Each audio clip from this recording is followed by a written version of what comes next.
Debout devant mon dressing, je rangeais méticuleusement mes chemisiers en soie dans ma valise. Ce voyage d'affaires à Genève était particulièrement crucial. Il concernait un tour de financement décisif pour l'avenir de notre fonds d'investissement. Dans mon dos, mon mari, Pierre, s'approcha et enlaça ma taille. Son menton se posa sur mon épaule, sa voix, comme toujours, basse et tendre. « Ma chérie, tu travailles trop. Pour quelques jours seulement, pourquoi tant de bagages ?» J'esquissais le sourire que j'avais cru être le bonheur pendant des années. Je dois rencontrer de nombreux partenaires. Je ne peux pas me permettre d'être négligente sur ma tenue. Je sais. Il resserra son étreinte. C'est juste que ça me fait mal au cœur de te voir toujours te démener comme ça. Tu pourrais tout me laisser et simplement être une belle femme au foyer. Autrefois, ému, je me serais retourné pour le serrer dans mes bras, me sentant la femme la plus heureuse du monde. Je m'appelle Éléonore Dubois. Je suis la PDG d'Avenir Capital, une société de capital risque réputée à Paris. En public, je suis perçue comme une femme d'affaires froide et décisive, mais devant Pierre Lambert, je devenais une femme douce. Il était le directeur des projets de notre entreprise, un poste que je lui avais confié malgré les messes basses, convaincu de ses compétences et de son amour. J'avais toujours pensé que mon succès était le sien, que la moitié de ma réussite lui revenait pour son soutien indéfectible en coulisses. Pourtant, depuis peu, ses paroles sucrées ne réchauffaient plus mon cœur comme avant. Telle une fine fissure sur une surface de verre parfaite, invisible à l'œil nu mais prête à voler en éclats au moindre contact, une anxiété vague grandissait en moi. Je vais prendre une douche. Peux-tu vérifier mon emploi du temps une dernière fois?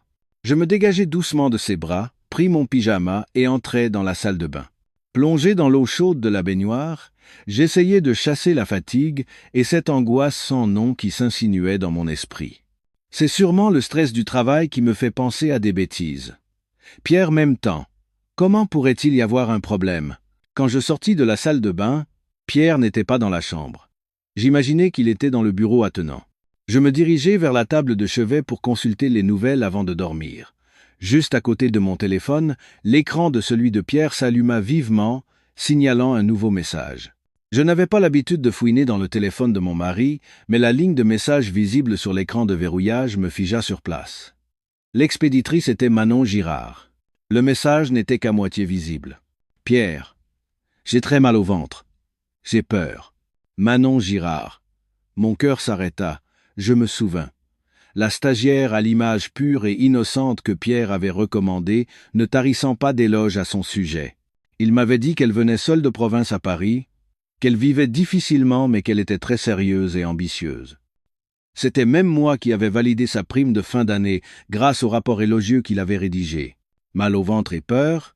Pourquoi une stagiaire enverrait-elle un message aussi ambigu à son supérieur au milieu de la nuit? À cet instant précis, Pierre entra dans la chambre. En voyant mon regard fixé sur son téléphone, une lueur de panique et d'inquiétude traversa son visage, mais fut aussitôt masquée par son sourire habile. Il s'approcha rapidement et prit le téléphone. « Ah, encore un spam. Il y en a de plus en plus ces derniers temps, c'est fou. Sienne. » Tout en parlant, il effaça le message d'un geste rapide du doigt. Le mouvement fut si vif que je n'eus pas le temps de voir correctement. « Ah oui ?» répondis-je d'un ton neutre, mais à l'intérieur, une tempête faisait rage. « Je vais me coucher. Repose-toi tôt aussi. » Je m'allongeai dans le lit, lui tournai le dos et fis semblant de fermer les yeux. J'entendis Pierre pousser un soupir de soulagement, puis il éteignit la lumière et s'allongea à côté de moi. La pièce était plongée dans l'obscurité, mais mon esprit était plus clair que jamais. Ce n'était pas un spam. Son expression paniquée, son geste précipité pour effacer le message l'avaient trahi. Pierre, le mari en qui j'avais placé toute ma confiance, l'homme que j'avais épousé contre l'avis de ma famille. Que me cachait-il? Le parfum familier qui émanait de son corps, la chaleur de ses bras, tout cela ne me procurait plus qu'un froid glacial. Je savais que je ne pouvais pas l'interroger maintenant. Sans preuve, mes paroles ne seraient à ses yeux qu'une jalousie infondée. C'était un maître de la comédie, et si j'agissais imprudemment, il ne ferait que se cacher plus méticuleusement. « Très bien, Pierre. Si tu veux jouer la comédie, je jouerai volontiers avec toi. Ce voyage à Genève ne serait pas seulement pour le travail. » Je fermai les yeux, Mais le sommeil m'avait complètement abandonné. La guerre silencieuse venait de commencer, ici même, dans mon lit. Le lendemain matin, je me réveillais avec un sourire radieux, comme si le message suspect de la nuit dernière n'avait jamais existé. Pierre, en me voyant toujours aussi enjoué, parut soulagé. Sa prévenance et son attention n'en furent que plus marquées. Il prépara lui-même le petit déjeuner, noua ma cravate et m'accompagna à la porte avec une feinte tristesse. « Fais attention à toi, mon amour. Appelle-moi dès que tu arrives, d'accord ?» Je me haussai sur la pointe des pieds pour déposer un léger baiser sur sa joue, mais mon cœur était rempli d'un dégoût indicible. Avant de me rendre à l'entreprise, j'avais mon propre plan. Je m'arrêtai dans un café voisin, ouvris mon ordinateur portable et passai à l'action. J'y avais réfléchi toute la nuit. Pour connaître la vérité, une approche frontale ne fonctionnerait pas. Arrivé au bureau, je me dirigeai directement vers celui de Pierre.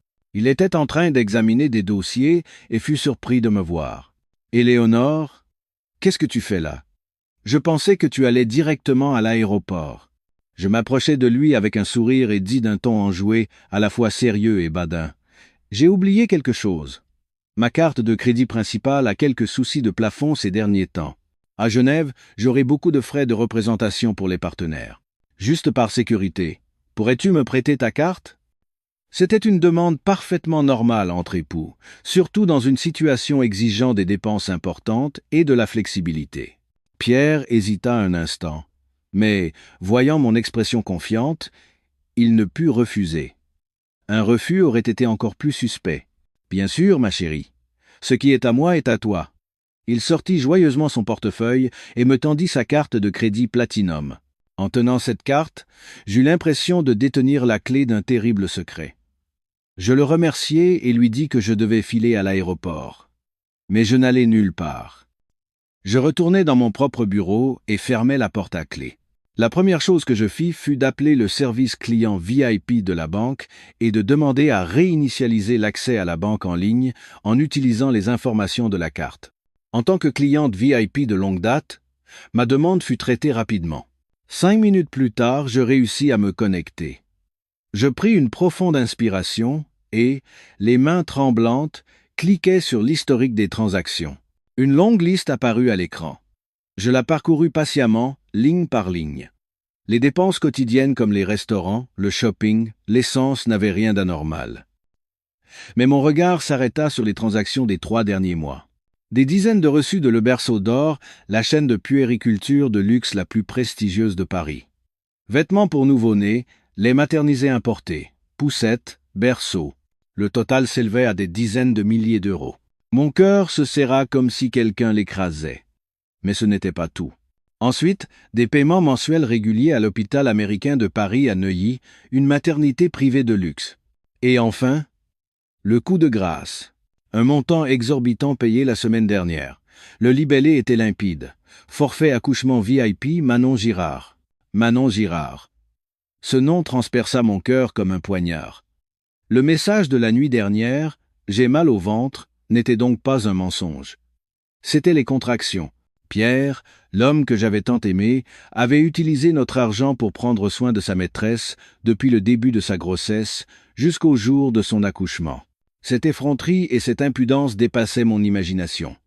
La colère et la douleur montèrent en moi, au point que je faillis fracasser l'ordinateur, mais je me retins. Pleurer ou casser des objets ne servirait à rien. Je devais être plus froide que jamais. J'appelai immédiatement ma meilleure amie et avocate, Sophie Durand. « Sophie, j'ai besoin de ton aide. » Ma voix tremblait malgré moi. À l'autre bout du fil, Sophie sentit que quelque chose n'allait pas. « Éléonore, que se passe-t-il? Où es-tu? »« Je suis au bureau, Pierre. Il m'a trompé. Sa maîtresse vient d'accoucher. » Je lui racontais tout ce que je venais de découvrir. Sophie m'écouta en silence, sans m'interrompre. Quand j'eus fini, elle dit d'une voix ferme et rationnelle: « Éléonore, écoute-moi bien. Premièrement, ne lui montre surtout pas que tu sais tout. Tu as l'avantage. Ne le gâche pas. Deuxièmement, envoie-moi l'adresse de ce studio dans le 15e qu'il prétendait louer à bas prix à une étudiante. Je vais envoyer quelqu'un vérifier immédiatement. »« D'accord ?» répondis-je, ma voix ayant déjà retrouvé son calme. L'appel de Sophie fut comme une encre qui me sortit du marécage émotionnel. « Bien. Alors, que vas-tu faire pour ce voyage à Genève? Je regardais les gratte-ciel de la Défense qui transperçaient le ciel par la fenêtre. Un sourire glacial se dessina sur mes lèvres. Bien sûr que j'y vais. Il faut bien que je joue cette comédie jusqu'au bout. L'amour était mort. Il ne restait plus que le calcul et la vengeance. J'allais montrer à Pierre à quel point la femme qu'il avait osé trahir et mépriser pouvait être cruelle pour reprendre tout ce qu'elle lui avait donné. Assise à mon bureau, je fixais l'écran de mon ordinateur. Un email que venait de m'envoyer Sophie Durand était affiché. Le contenu était bref, mais chaque mot martelait ma poitrine comme un marteau. « Éléonore, j'ai fait vérifier par quelqu'un. Il n'y a pas de contrat de location enregistré pour ce studio dans le 15e. Les voisins disent qu'une jeune femme enceinte y a emménagé il y a quelques mois. Pierre y passait souvent, surtout la nuit. Il n'y avait plus de place au doute.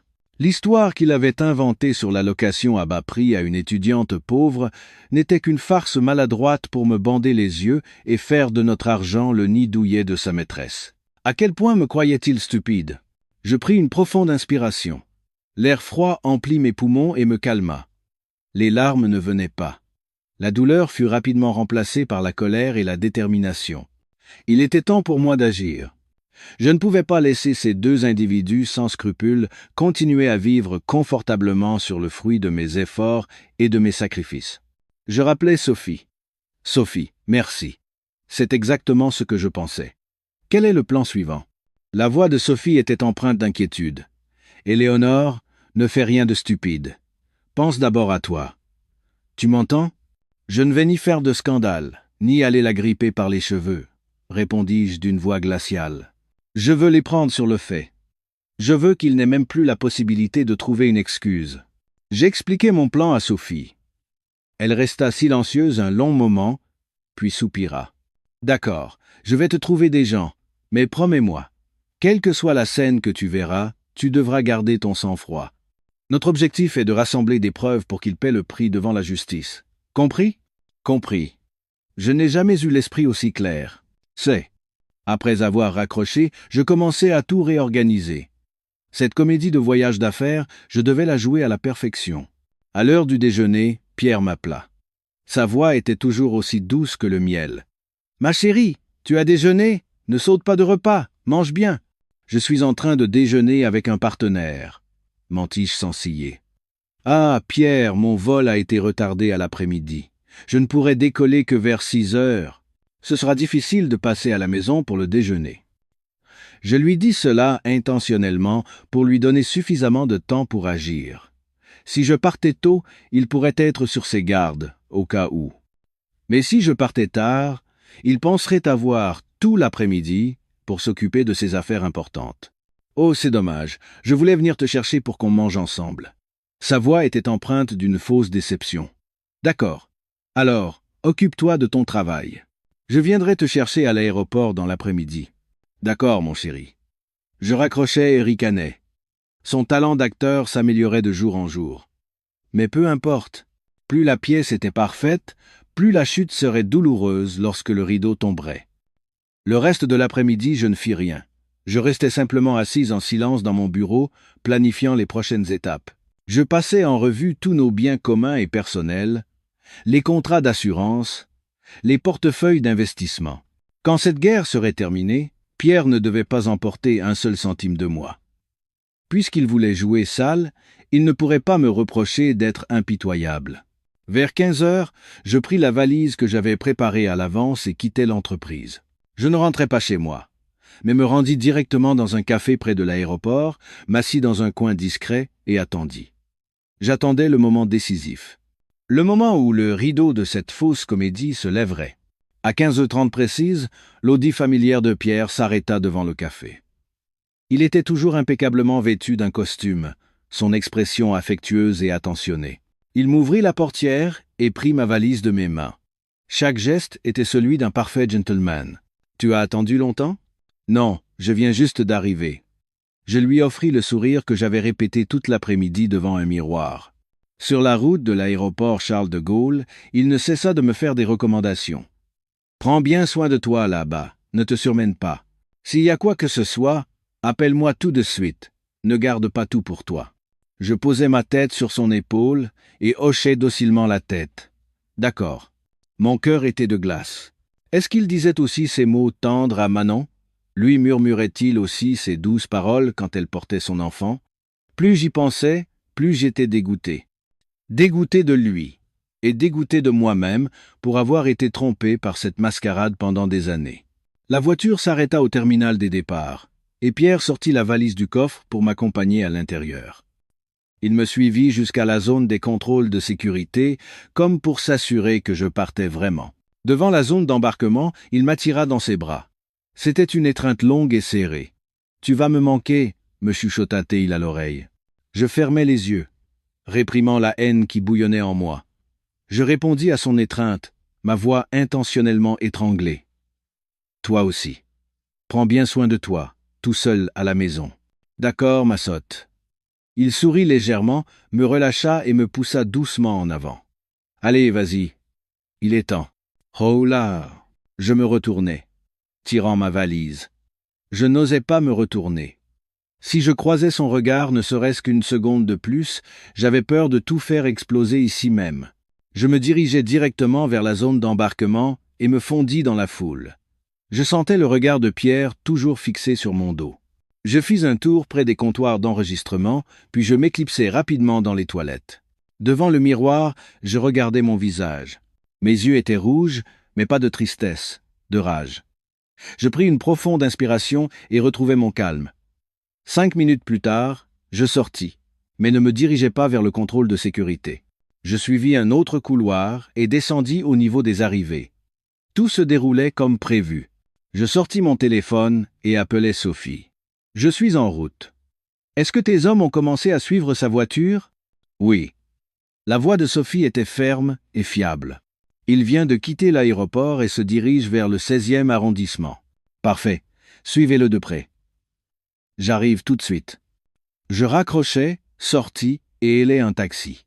Alors que le taxi filait sur l'autoroute, je me retournai pour regarder l'aéroport Charles de Gaulle qui s'éloignait. « Adieu, Pierre. Ta pièce de théâtre s'arrête ici. Maintenant, c'est à mon tour de mettre en scène le prochain acte. L'acte où tu seras le perdant le plus misérable. » Le taxi se fraya un chemin dans le trafic dense de Paris. Assise sur la banquette arrière, je serrai mon téléphone, les yeux rivés sur l'application de géolocalisation partagée par les hommes de Sophie. Le point rouge indiquant la voiture de Pierre se déplaçait résolument. Il ne semblait avoir aucune intention de rentrer à notre domicile. Il se dirigeait tout droit vers un complexe de résidences de luxe dans le 6e. C'était exactement comme je l'avais prévu. « Chauffeur, un peu plus vite, s'il vous plaît, » pressai-je, le cœur en feu. Je ne voulais manquer aucun détail. Lorsque mon taxi arriva à destination, je demandai au chauffeur de se garer dans un endroit discret, en face de l'entrée principale de l'immeuble. De là, je pouvais observer clairement tous les mouvements. Je vis que la voiture des hommes de Sophie était déjà garée dans un endroit discret à proximité. Tout se déroulait sans accroc. J'attendis.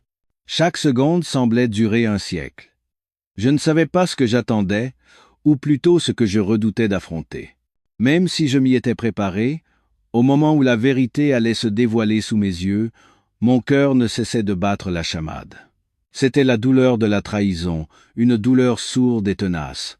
Environ 15 minutes plus tard, je vis Pierre sortir précipitamment du hall de l'immeuble. Son visage n'avait plus son calme et son élégance habituelle. À la place, il était empreint d'une panique et d'une inquiétude extrême. Il se précipita vers sa voiture, ouvrit grand les portières avant et arrière. Et puis, la scène que je redoutais le plus apparut. Pierre retourna en courant dans le hall et, un instant plus tard, en ressortit en soutenant une femme. C'était Manon. Elle portait une ample robe de maternité, une main protégeant son ventre très arrondi, l'autre s'agrippant fermement à Pierre, le visage crispé par la douleur. Elle était en plein travail. Pierre l'aida à s'installer délicatement sur la banquette arrière, lui attacha soigneusement la ceinture de sécurité, puis se pencha pour lui murmurer quelque chose à l'oreille. Ce regard tendre et inquiet. Je pensais qu'il n'était réservé qu'à moi. J'avais tort. Il pouvait offrir cette tendresse à n'importe quelle femme qui portait son sang. En assistant à cette scène de mes propres yeux, mon monde s'effondra complètement. Il ne restait plus aucune illusion, Aucune lueur d'espoir. L'amour, le mariage, le foyer, tout ce que j'avais mis des années à construire n'était plus qu'une farce absurde. Pierre monta rapidement au volant, et l'Audi démarra en trombe. J'appelai immédiatement les hommes de Sophie pour leur dire de les suivre. « Oui, Madame Dubois. Ils se dirigent actuellement vers l'hôpital américain de Paris. » L'hôpital américain. C'était le nom qui figurait sur le relevé de carte de crédit. Il avait tout préparé à la perfection dans mon dos pour accueillir sa progéniture. « Chauffeur, à l'hôpital américain, s'il vous plaît. » dis-je au chauffeur de taxi. Ma voix était étranglée. Pendant tout le trajet, je ne pleurais pas.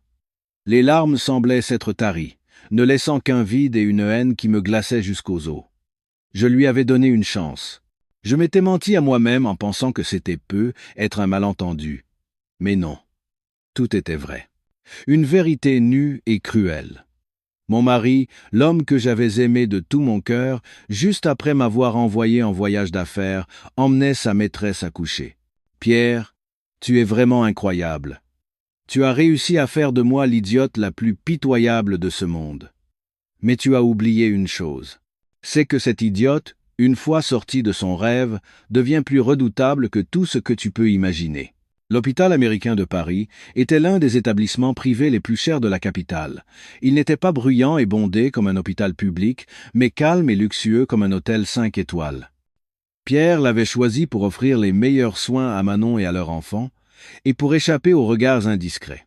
Mais il n'aurait jamais imaginé que la personne qu'il voulait le plus éviter serait présente, ici même. Je payai le taxi et descendis de la voiture. Je ne me précipitai pas à l'intérieur, mais restai dans un coin discret à l'extérieur, observant Pierre s'affairer pour l'admission de Manon. Il faisait des allers-retours entre l'accueil et la salle d'attente, le front perlant de sueur, mais ses yeux brillaient d'attente et de bonheur. Un bonheur que je n'avais jamais vu chez lui. Un peu plus tard, une infirmière poussa un fauteuil roulant pour emmener Manon en salle d'accouchement. Pierre se précipita immédiatement à ses côtés, lui serra la main et ne cessa de se pencher pour la rassurer. « N'aie pas peur, ma chérie, je suis là, ce sera bientôt fini, on va bientôt voir notre bébé. »« Pierre, j'ai si mal, » sanglota Manon, sa voix faible et pitoyable. « Je sais. Courage encore un peu, tu vas y arriver. » Il essuya doucement la sueur qui perlait sur son front. Son regard était plein d'amour et de compassion. Je me tenais à quelques mètres d'eux, comme un fantôme invisible. J'assistais à chaque scène de ce mélodrame déchirant. Mon cœur ne me faisait plus mal. Il était déjà glacé.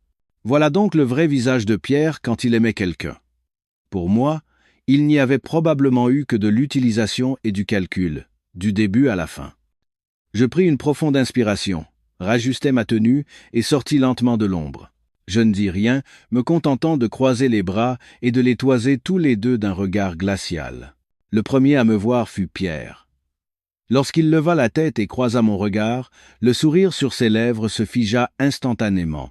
La tendresse et l'amour dans ses yeux disparurent, laissant place à la stupéfaction, à la terreur et à l'incrédulité. « Hé, Éléonore » bégaya-t-il, sa voix semblant à peine sortir de sa gorge. « Comment?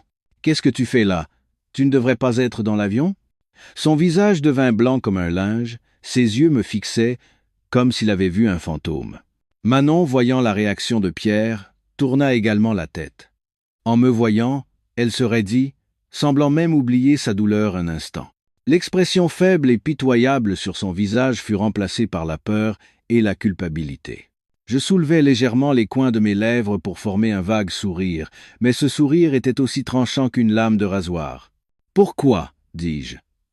Ma voix, étrangement claire et calme, résonna dans le couloir silencieux. « Vous êtes très surpris, Pierre? Se pourrait-il que ma présence gâche vos projets ?» Pierre, comme s'il se réveillait d'un cauchemar, lâcha précipitamment la main de Manon et s'approcha de moi.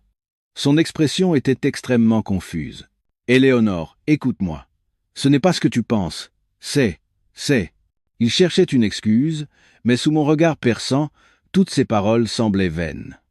La pièce était terminée, et l'acteur principal venait d'être pris sur le fait. Je restai là, attendant de voir quelle autre histoire ridicule il allait bien pouvoir inventer. Pierre se tenait là, figé sur place.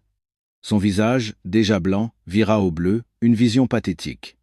Il me regarda, puis jeta un coup d'œil à Manon, recroquevillée dans son fauteuil roulant. Chacun de ses gestes trahissait sa panique. « Éléonore, écoute-moi » bégaya-t-il en tentant de prendre ma main. « C'est Manon. C'est une cousine éloignée. Elle est seule à Paris, sans personne sur qui compter. Et sur le point d'accoucher, alors je l'aide, c'est tout. Une cousine éloignée. » Je faillis éclater de rire. Même à ce stade, il était capable d'un mensonge aussi maladroit et ridicule? Pensait-il que je pouvais être dupé aussi facilement qu'une enfant de 3 ans? L'aider? Répétai-je, ma voix chargée de sarcasme. L'aider, c'est lui payer un forfait d'accouchement VIP? L'aider, c'est lui acheter des couches, au lait maternisé? Pierre, n'en avons-nous pas assez de cette comédie? Tu n'es pas fatigué? Moi, rien que de regarder, je suis lassé. Chacune de mes paroles était comme une aiguille perçant le ballon de mensonge qu'il tentait désespérément de gonfler. Le visage de Pierre changea de couleur. Il savait qu'il ne pouvait plus se cacher. La panique sur son visage s'effaça peu à peu, remplacée par l'agacement et le mécontentement. « Tu m'as suivi » gronda-t-il, son regard n'exprimant plus la peur mais le reproche. « Oui » admis-je franchement, sans la moindre esquive. Si je ne t'avais pas suivi, j'aurais continué à croire bêtement que cette femme était ta cousine éloignée jusqu'au jour où tu l'aurais ramenée à la maison avec son enfant. Il resta sans voix, la bouche bée. C'est alors que Manon, derrière lui, recommença à gémir. Sa voix était faible. « Pierre, j'ai mal, tellement mal. » Sa performance était vraiment sans fin. Elle utilisait l'enfant pour attirer l'attention de Pierre, pour lui rappeler ce qui était le plus important. Pierre se tourna vers elle. Une lueur de compassion traversa ses yeux. C'est ce regard qui rompit définitivement le dernier lien qui me restait. Devant sa femme, il ne cachait pas son intérêt pour sa maîtresse. Quand il se retourna vers moi, la colère avait complètement pris le dessus sur sa raison. Que ce soit parce que son plan parfait était ruiné ou parce que son masque était tombé, il ne parvenait plus à maintenir son calme habituel. « Éléonore, tu ne sais rien » cria-t-il, sa voix résonnant dans le couloir. « Qu'est-ce que tu sais? Tu ne penses qu'au travail? T'es-tu déjà vraiment soucié de moi? Sais-tu ce que j'ai enduré pendant tout ce temps ?» Je le regardais, mon regard aussi froid que la glace. « Enduré? De quel droit oses-tu prononcer ce mot? C'est moi qui ai enduré. J'ai enduré ta tromperie. J'ai enduré que tu nourrisses ta maîtresse avec mon argent. Je ne me suis pas soucié de toi? » Je ris amèrement. Si je ne m'étais pas soucié de toi, le poste de directeur que tu occupes te serait-il tombé du ciel? La voiture que tu conduis, la maison où tu vis, y a-t-il une seule chose qui ne vienne pas de moi? Pierre, tu n'es qu'un ingrat, un homme sans reconnaissance. Mes paroles furent l'étincelle qui mit le feu à la poudrière de son ego déjà fragile. Il était habitué à ce que je le soutienne, à une vie de luxe sans effort. Maintenant que je révélais sa vraie nature sans pitié, il perdit complètement le contrôle. « Tais-toi » hurla-t-il. Et dans un instant de folie, il leva la main. Un son sec et claquant retentit, et le couloir sembla se figer. Ma joue gauche me brûlait, une douleur cuisante. Je sentis un goût métallique de sang dans ma bouche. Pierre m'avait frappé.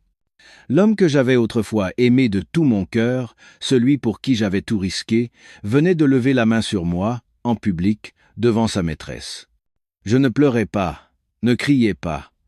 Je relevais simplement lentement la tête et le regardais droit dans les yeux. Dans ses yeux, il n'y avait aucun regret. Seulement de la colère et la jubilation du faible qui vient de réussir à se rebeller. Cette gifle n'était pas seulement une douleur physique, elle avait tout brisé. L'amour, le respect, les souvenirs, l'espoir. Tout était réduit en cendres.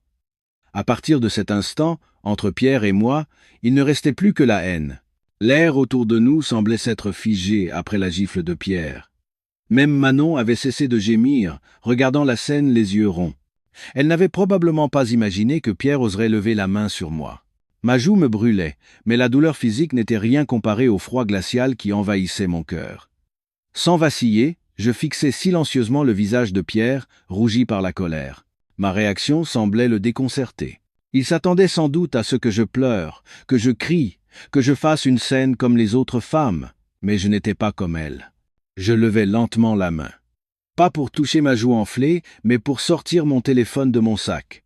J'activai l'appareil photo frontal et calmement levai le téléphone.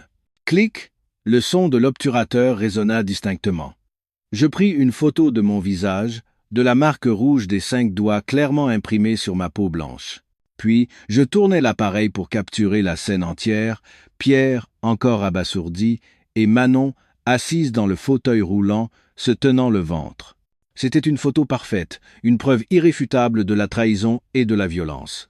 Pierre resta stupéfait, regardant mon geste. « Qu'est-ce que tu fais ?» Je rangeai mon téléphone dans mon sac et souris. Un sourire plus froid et distant que jamais. « Ce que je fais ?» dis-je distinctement, chaque mot semblant gravé dans l'air. « Je suis en train de rassembler des preuves pour ma demande de divorce. »« Pierre, tu es fini. » Après ces mots, je ne leur accordais plus un seul regard. Je tournai les talons et partis d'un pas décidé. Le claquement de mes talons sur le sol en marbre résonnait comme le roulement de tambour annonçant le début de la guerre, froid et résolu. Derrière moi, j'entendis Pierre crier mon nom, un son confus mêlé de colère et de peur. Mais je ne me retournai pas. Le chemin derrière moi était complètement détruit. Je ne pouvais plus qu'aller de l'avant. En sortant de l'hôpital, je pris une profonde inspiration de l'air lourd de l'été parisien. Je ne rentrais ni chez moi, ni au bureau. Je hélai un taxi et donnai l'adresse du cabinet d'avocat de Sophie Durand. Ce n'est qu'une fois assise dans la voiture que je me permis de trembler. Mais ce n'était pas de peur, c'était de la rage contenue jusqu'à l'extrême. J'avais eu tort. Ma plus grande erreur dans la vie avait été de croire en Pierre. De penser que l'amour pouvait surmonter toutes les différences de milieu et de valeurs. En retour, j'avais reçu une gifle qui avait fait s'effondrer mon ciel, au sens propre comme au figuré. Quand j'arrivai au bureau de Sophie, elle m'attendait. En voyant la marque rouge sur ma joue, elle ne dit rien, me fit entrer en silence et me servit un verre d'eau tiède. « Ce salaud t'a frappé ?» demanda Sophie d'une voix dure. Je hochai la tête et lui montrai la photo que je venais de prendre. Je les ai surpris tous les deux à l'hôpital. La femme était en plein travail. Sophie regarda la photo, ses beaux sourcils froncés. « Bien joué, Éléonore. Très bien joué. Cette preuve est suffisante. Maintenant, écoute-moi. On commence tout de suite. » Elle sortit un dossier et commença à m'expliquer les prochaines étapes juridiques. Premièrement, geler tous les avoirs. Deuxièmement, changer les serrures de la maison. Troisièmement, lui envoyer une assignation en divorce accompagnée d'une ordonnance de protection. Il a commis des violences conjugales. Nous avons largement de quoi exiger qu'il ne s'approche pas à moins de 100 mètres de toi. J'écoutais et hochais la tête fermement. « Fais-le, pas la moindre pitié. Je veux qu'il paie pour tout ce qu'il a fait. » « Ne t'inquiète pas. » Sophie posa sa main sur mon épaule, son regard déterminé. « Cette guerre, nous allons la gagner. Je vais faire en sorte que ce salaud parte sans un centime. » En regardant mon ami, je me sentis étrangement apaisé. La douleur était toujours là, mais elle ne pouvait plus me détruire. À partir de cet instant, je n'étais plus l'Éléonore affaiblie par l'amour. J'étais Éléonore la guerrière, combattant pour mon honneur et mon avenir.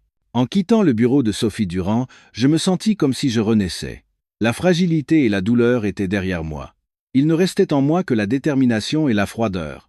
Puisque Pierre voulait aller jusqu'au bout, j'allais lui montrer ce qu'était l'enfer.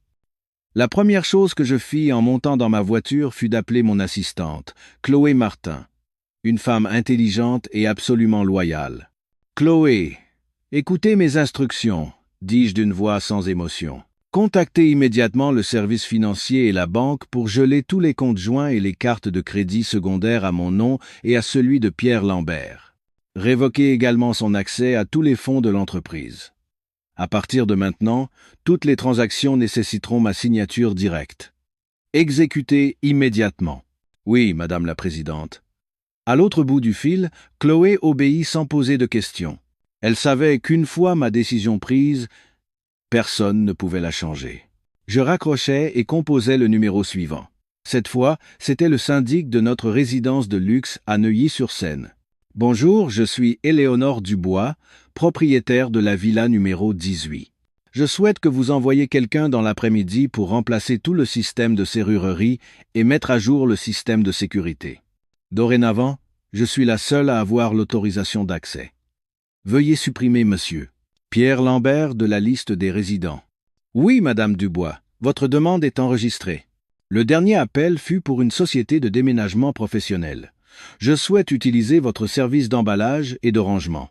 Veuillez vous rendre à la Villa 18, Royal Palace à Neuilly, et emballer tous les effets personnels d'un homme nommé Pierre Lambert, se trouvant dans la chambre principale et le bureau. Vêtements, chaussures, livres, objets personnels, sans rien oublier. Emballez-les soigneusement dans des cartons et transportez-les à un box de stockage public sur la Nationale 7. Je vous enverrai l'adresse exacte plus tard. Je paierai l'intégralité des frais. Ce n'est qu'après avoir tout réglé que je conduisis vers Neuilly. Je ne voulais pas les croiser. Je voulais simplement superviser de loin pour m'assurer que tout se déroulait selon ma volonté. Quand j'arrivais, l'équipe de la société de sécurité travaillait déjà de manière professionnelle. Ils installaient les nouvelles serrures, réinitialisaient les codes. En moins d'une heure, cette somptueuse villa était entièrement sous mon contrôle exclusif. Ensuite, l'équipe de déménagement arriva. Ils travaillaient rapidement et efficacement. Les chemises de marque que je lui avais achetées, les chaussures en cuir brillantes, les livres qu'il aimait, tout était impitoyablement mis en carton. Depuis ma voiture de l'autre côté de la rue, je regardais la scène en silence.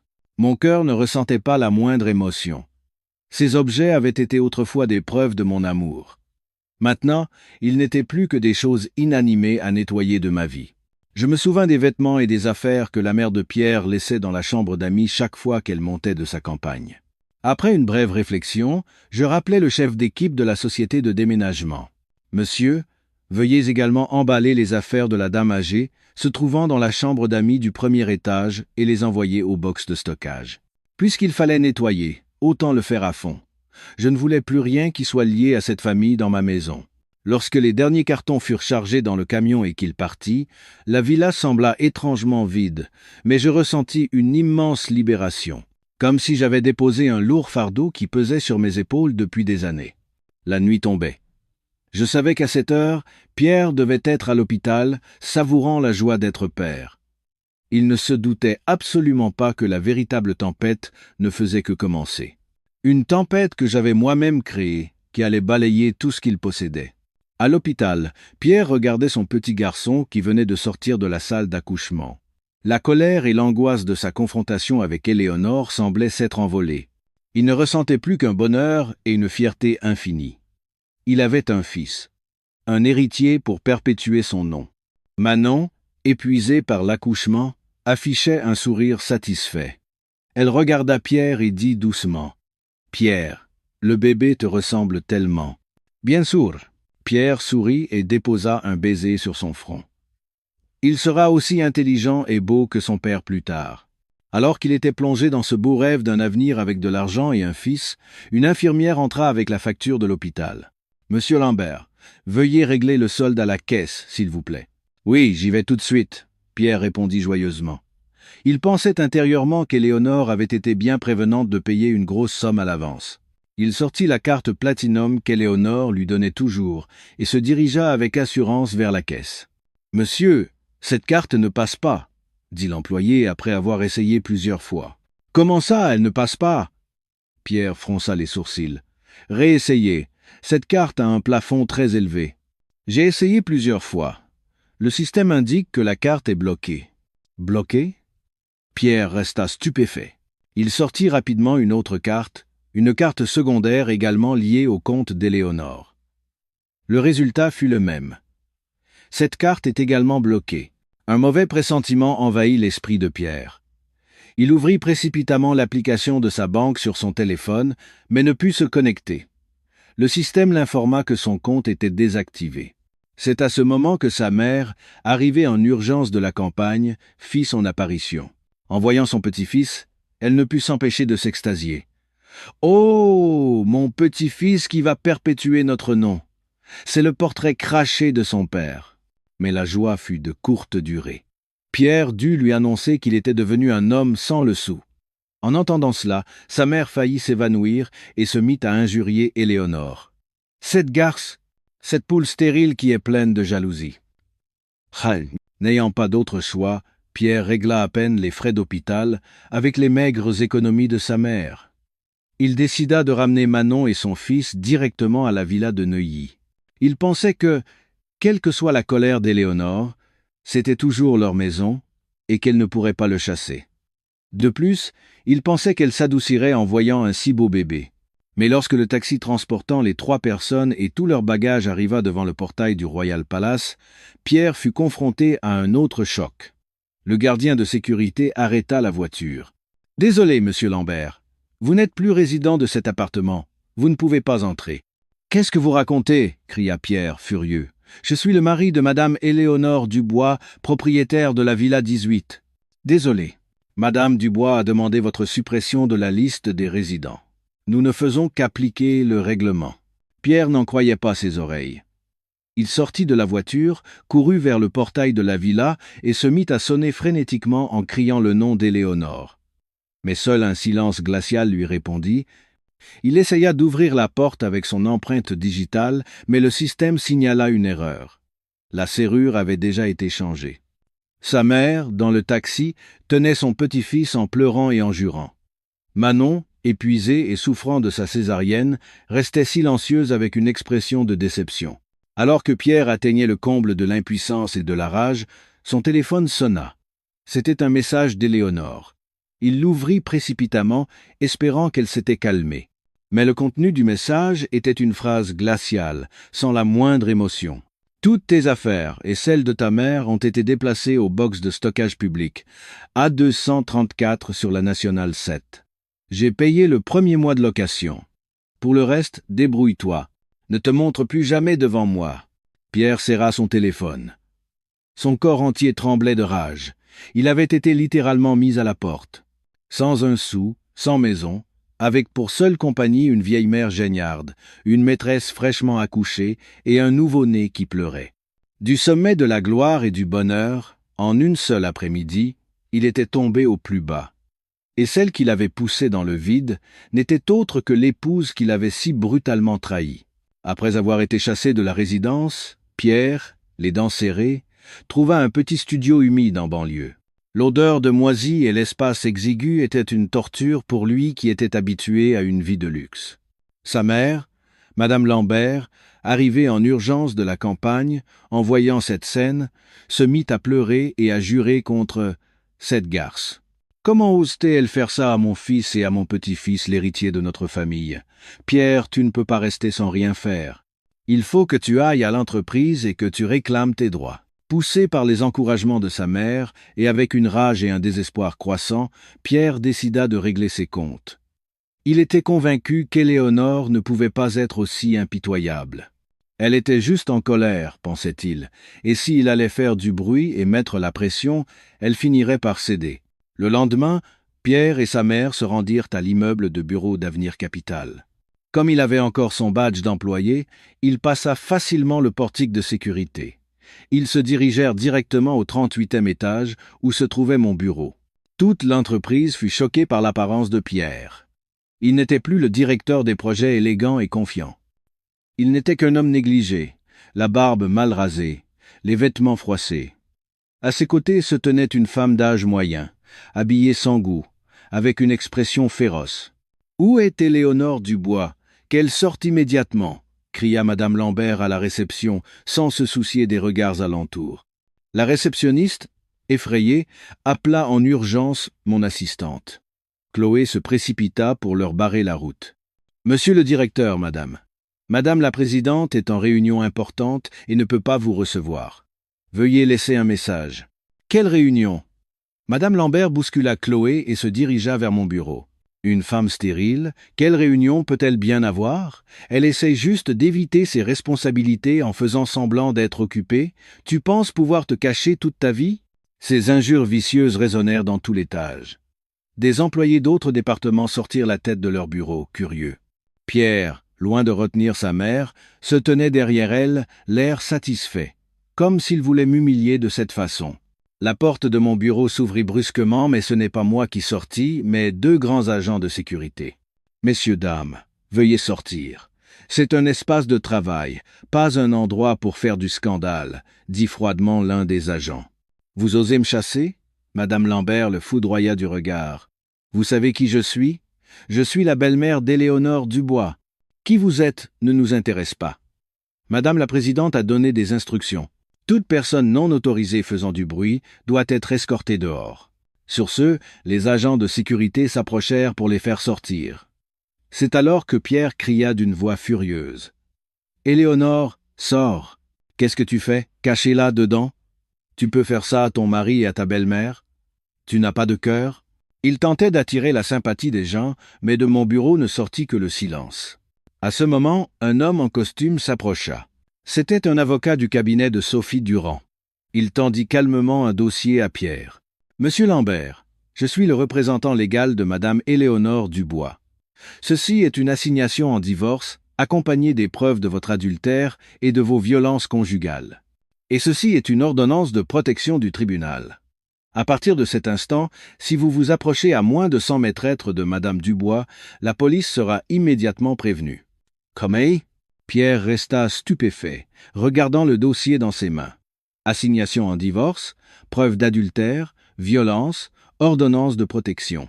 Éléonore avait agi bien plus vite et plus cruellement qu'il ne l'avait imaginé. Toutes ses issues de secours étaient bloquées.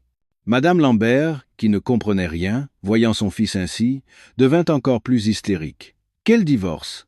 Il n'y a pas de divorce dans cette famille. Si mon fils a fait une erreur, c'est à cause de cette garce mal élevée. Puisqu'elle ne peut pas avoir d'enfant, il fallait bien que mon fils en fasse dehors, n'est-ce pas? Veuillez sortir. » Les agents de sécurité ne patientèrent plus. L'un saisit le bras de Pierre, l'autre celui de Madame Lambert, et ils les traînèrent sans ménagement dehors, sous les yeux de dizaines d'employés. Comme une bête acculée, Pierre et sa mère étaient submergés par l'humiliation, la rage et l'impuissance. Pierre hurla une dernière fois. « Éléonore, tu es forte. On verra bien. Je ne te laisserai pas t'en tirer comme ça. » Les portes de l'ascenseur se refermèrent, et le calme revint à l'étage. Derrière la vitre semi-transparente de mon bureau, j'observais la scène avec un sourire glacial. « Pierre, que penses-tu pouvoir me faire maintenant? Ce jeu, tu l'as déjà perdu au moment où tu as levé la main sur moi. » Chassés honteusement de l'entreprise, Pierre et sa mère retournèrent dans leur studio minable. Le choc de l'assignation en divorce et de l'ordonnance de protection avait complètement anéanti Pierre.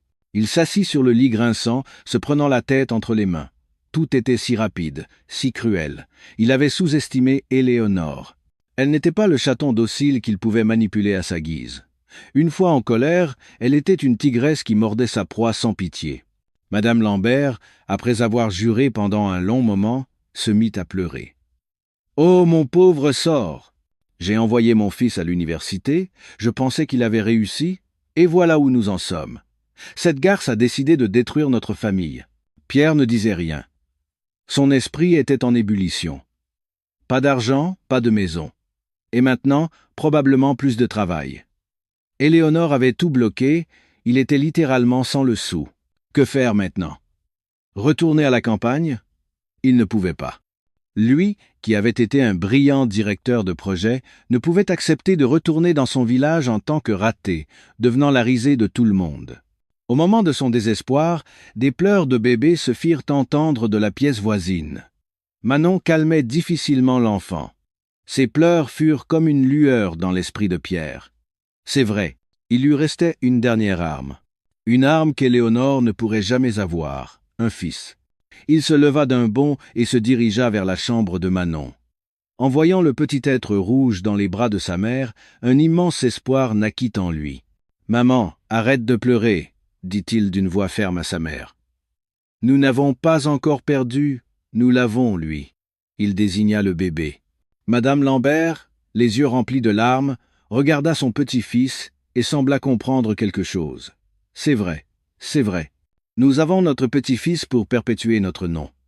Le sang de notre famille Lambert. » Pierre prit le bébé dans ses bras. En sentant le poids de cette petite vie, il sentit que ce n'était pas seulement un fils, mais sa dernière carte maîtresse. Éléonore ne pouvait pas avoir d'enfant. C'était sa faiblesse fatale. Peu importe sa richesse et son pouvoir, aux yeux de gens comme sa mère, elle n'était qu'une femme incomplète. Peu importe la modernisation de la société, la préférence pour les fils était encore profondément enracinée. « Elle veut divorcer ? Très bien, dit Pierre d'une voix désormais calme et calculatrice. Mais elle devra nous dédommager. Cet enfant est mon fils. Même en cas de divorce, en tant qu'épouse, Elle a la responsabilité de payer une pension alimentaire. Nous allons exiger une somme énorme. Assez pour que nous puissions vivre tous les trois dans le luxe pour le reste de nos jours. Ah! En entendant cela, les yeux de sa mère s'illuminèrent. C'est vrai, il faut l'obtenir. Elle est riche. Ce n'est rien pour elle de dépenser un peu d'argent pour son petit-fils, puisqu'elle n'a pas pu en avoir un elle-même. Elle devrait être reconnaissante que mon fils lui donne l'occasion d'être une mère de nom. Manon, assise sur le lit, entendit la conversation de la mère et du fils et fut remplie d'espoir. Le divorce ne l'intéressait pas. Seul l'argent comptait. Si Pierre parvenait à obtenir une grosse somme d'Éléonore, sa vie et celle de son fils seraient assurées. Ainsi, dans ce studio exigu et humide, les trois personnes, avec leur propre complot, trouvèrent un objectif commun. Ils placèrent tous leurs espoirs dans le nouveau-né. Ils étaient convaincus que cet enfant était la clé d'or de la richesse et de la gloire, et l'arme la plus puissante pour affronter Éléonore. Pierre engagea un avocat bon marché et commença à rédiger ses exigences pour le procès en divorce. Il ne demanda pas seulement une pension alimentaire, mais aussi, avec effronterie, 50% des biens, arguant de sa contribution significative à la croissance de l'entreprise. Il était convaincu qu'avec son fils, il avait une chance de gagner. Il se jura de faire regretter à Éléonore d'avoir osé le traiter ainsi. Quelques semaines plus tard, notre première audience de conciliation pour le divorce eut lieu. J'entrai dans le tribunal, calme et sereine. À mes côtés se tenait Sophie Durand, encore plus affûtée et confiante que moi. En face était assis Pierre. Il avait tenté de soigner son apparence, portant le costume le plus décent qu'il possédait. À ses côtés se trouvaient sa mère et un avocat qui, à première vue, semblait manquer d'expérience. L'audience commença. Après que le juge eut lu les formalités, l'avocat de Pierre prit la parole en premier. « Monsieur le juge, » dit-il en se levant, d'une voix pompeuse, « nous sommes ici aujourd'hui pour régler l'affaire de divorce entre mon client, Monsieur Pierre Lambert, et Madame Éléonore Dubois. Leur mariage a duré 5 ans. Période pendant laquelle mon client a été un mari dévoué, un gendre attentionné et, surtout, un pilier essentiel de la croissance d'Avenir Capital, la société dirigée par Madame Dubois. En entendant cela, je soulevai à peine un coin de ma lèvre. Une contribution essentielle. Quelle audace! L'avocat continua de dépeindre Pierre comme un homme compétent et vertueux. Monsieur Lambert, grâce à sa vision stratégique et à son sens des affaires exceptionnelles, a personnellement décroché des projets de plusieurs dizaines de millions d'euros, apportant des bénéfices considérables à l'entreprise. Il a sacrifié son temps et ses efforts, se consacrant entièrement à l'entreprise commune du couple. Il n'est pas exagéré de dire que la moitié de la fortune actuelle de Madame Dubois est le fruit du sang et de la sueur de mon client. Crago! Pierre hocha la tête, feignant d'approuver, arborant même une expression modeste. Sa mère se redressa, me lançant un regard triomphant. Puis, l'avocat changea de ton, adoptant une voix pleine de compassion. En retour de tels sacrifices, Madame Dubois a été une épouse froide, obsédée par son travail, et n'a pas rempli ses devoirs naturels de mère. Cela a créé une fissure irréparable dans leur vie conjugale. Et au point culminant de l'affaire, elle a chassé sans pitié son mari et sa belle-mère de leur domicile et gelé tous leurs avoirs, plongeant mon client dans une situation de détresse extrême. Il marqua une pause, balaya la salle du regard, puis formula sa demande finale. Pour ces raisons, nous demandons au tribunal de bien vouloir statuer comme suit. Premièrement, d'accorder le divorce aux deux parties. Deuxièmement, concernant les biens, nous demandons que 50% de tous les biens au nom de Madame Dubois, y compris la villa de Neuilly, les véhicules de luxe, les dépôts bancaires et 50% des parts d'Avenir Capital, soient attribués à mon client. C'est une juste compensation pour son dévouement. À cette demande, un silence momentané s'installa dans la salle. Même le juge fronça les sourcils devant une telle impudence. À mes côtés, Sophie restait impassible, un léger sourire aux lèvres. L'avocat de Pierre, comme s'il était déjà sûr de sa victoire, s'assit avec une expression satisfaite. Pierre me regarda aussi, un mélange de défi et d'espoir dans les yeux. Il pensait qu'en me dénigrant et en vantant ses propres mérites, il pourrait obtenir ce qu'il voulait. Il pensait que, ne serait-ce que par souci de ma réputation, j'accepterais de partager une partie de mes biens pour régler l'affaire discrètement. Il avait tort. Dans ce jeu, je ne reculerai pas d'un seul pas. Après la plaidoirie de l'avocat de Pierre, le juge se tourna vers nous. Partie défenderesse, avez-vous quelque chose à ajouter? Sophie se leva avec élégance. Elle ne se précipita pas pour réfuter, mais sourit poliment à l'avocat adverse. Monsieur le juge, cher confrère, commença-t-elle, sa voix claire, distincte et puissante. Nous venons d'entendre un conte de fées moderne, très émouvant sur un mari dévoué et compétent. Cependant, les contes de fées ne sont généralement pas la réalité. Et la vérité dans cette affaire est tout le contraire. Pierre et son avocat froncèrent les sourcils. Sophie poursuivit. La partie demanderesse affirme que M. Lambert a apporté une contribution essentielle en décrochant des projets de plusieurs dizaines de millions d'euros. Nous sommes très curieux de connaître cette contribution. Nous avons donc préparé quelques documents. Elle fit signe à son assistante. Un épais dossier fut remis au juge et à la partie de Pierre. Monsieur le juge, ceci est un rapport financier et une évaluation des performances de tous les projets d'Avenir Capital des 3 dernières années, audités par un cabinet comptable indépendant. Sophie désigna le dossier. Je vous prie, ainsi que la partie demanderesse, de bien vouloir vous reporter à la page 15 au résumé des performances des projets directement supervisés par M. Pierre Lambert, directeur des projets. Ça? Pierre tourna précipitamment à la page 15, et son visage changea instantanément de couleur. Sophie ne lui laissa pas le temps de digérer et éleva la voix. Selon le rapport, au cours des 3 dernières années, M. Lambert a supervisé un total de 5 projets d'investissement. Le résultat, 3 projets ont subi des pertes massives, causant un préjudice de plus de 50 millions d'euros à l'entreprise. Les 2 projets restants ont à peine atteint le seuil de rentabilité, mais leur coût d'exploitation était 30% plus élevé que la moyenne. Les projets de plusieurs dizaines de millions d'euros mentionnés par votre confrère n'ont jamais existé. Au contraire, les projets de M. Lambert ont été un fardeau, dont les pertes ont dû être comblées par les bénéfices des autres départements. Des murmures s'élevèrent dans la salle. L'avocat de Pierre, le visage blême, bégaya « Ce sont des documents falsifiés. » « Falsifiés ?»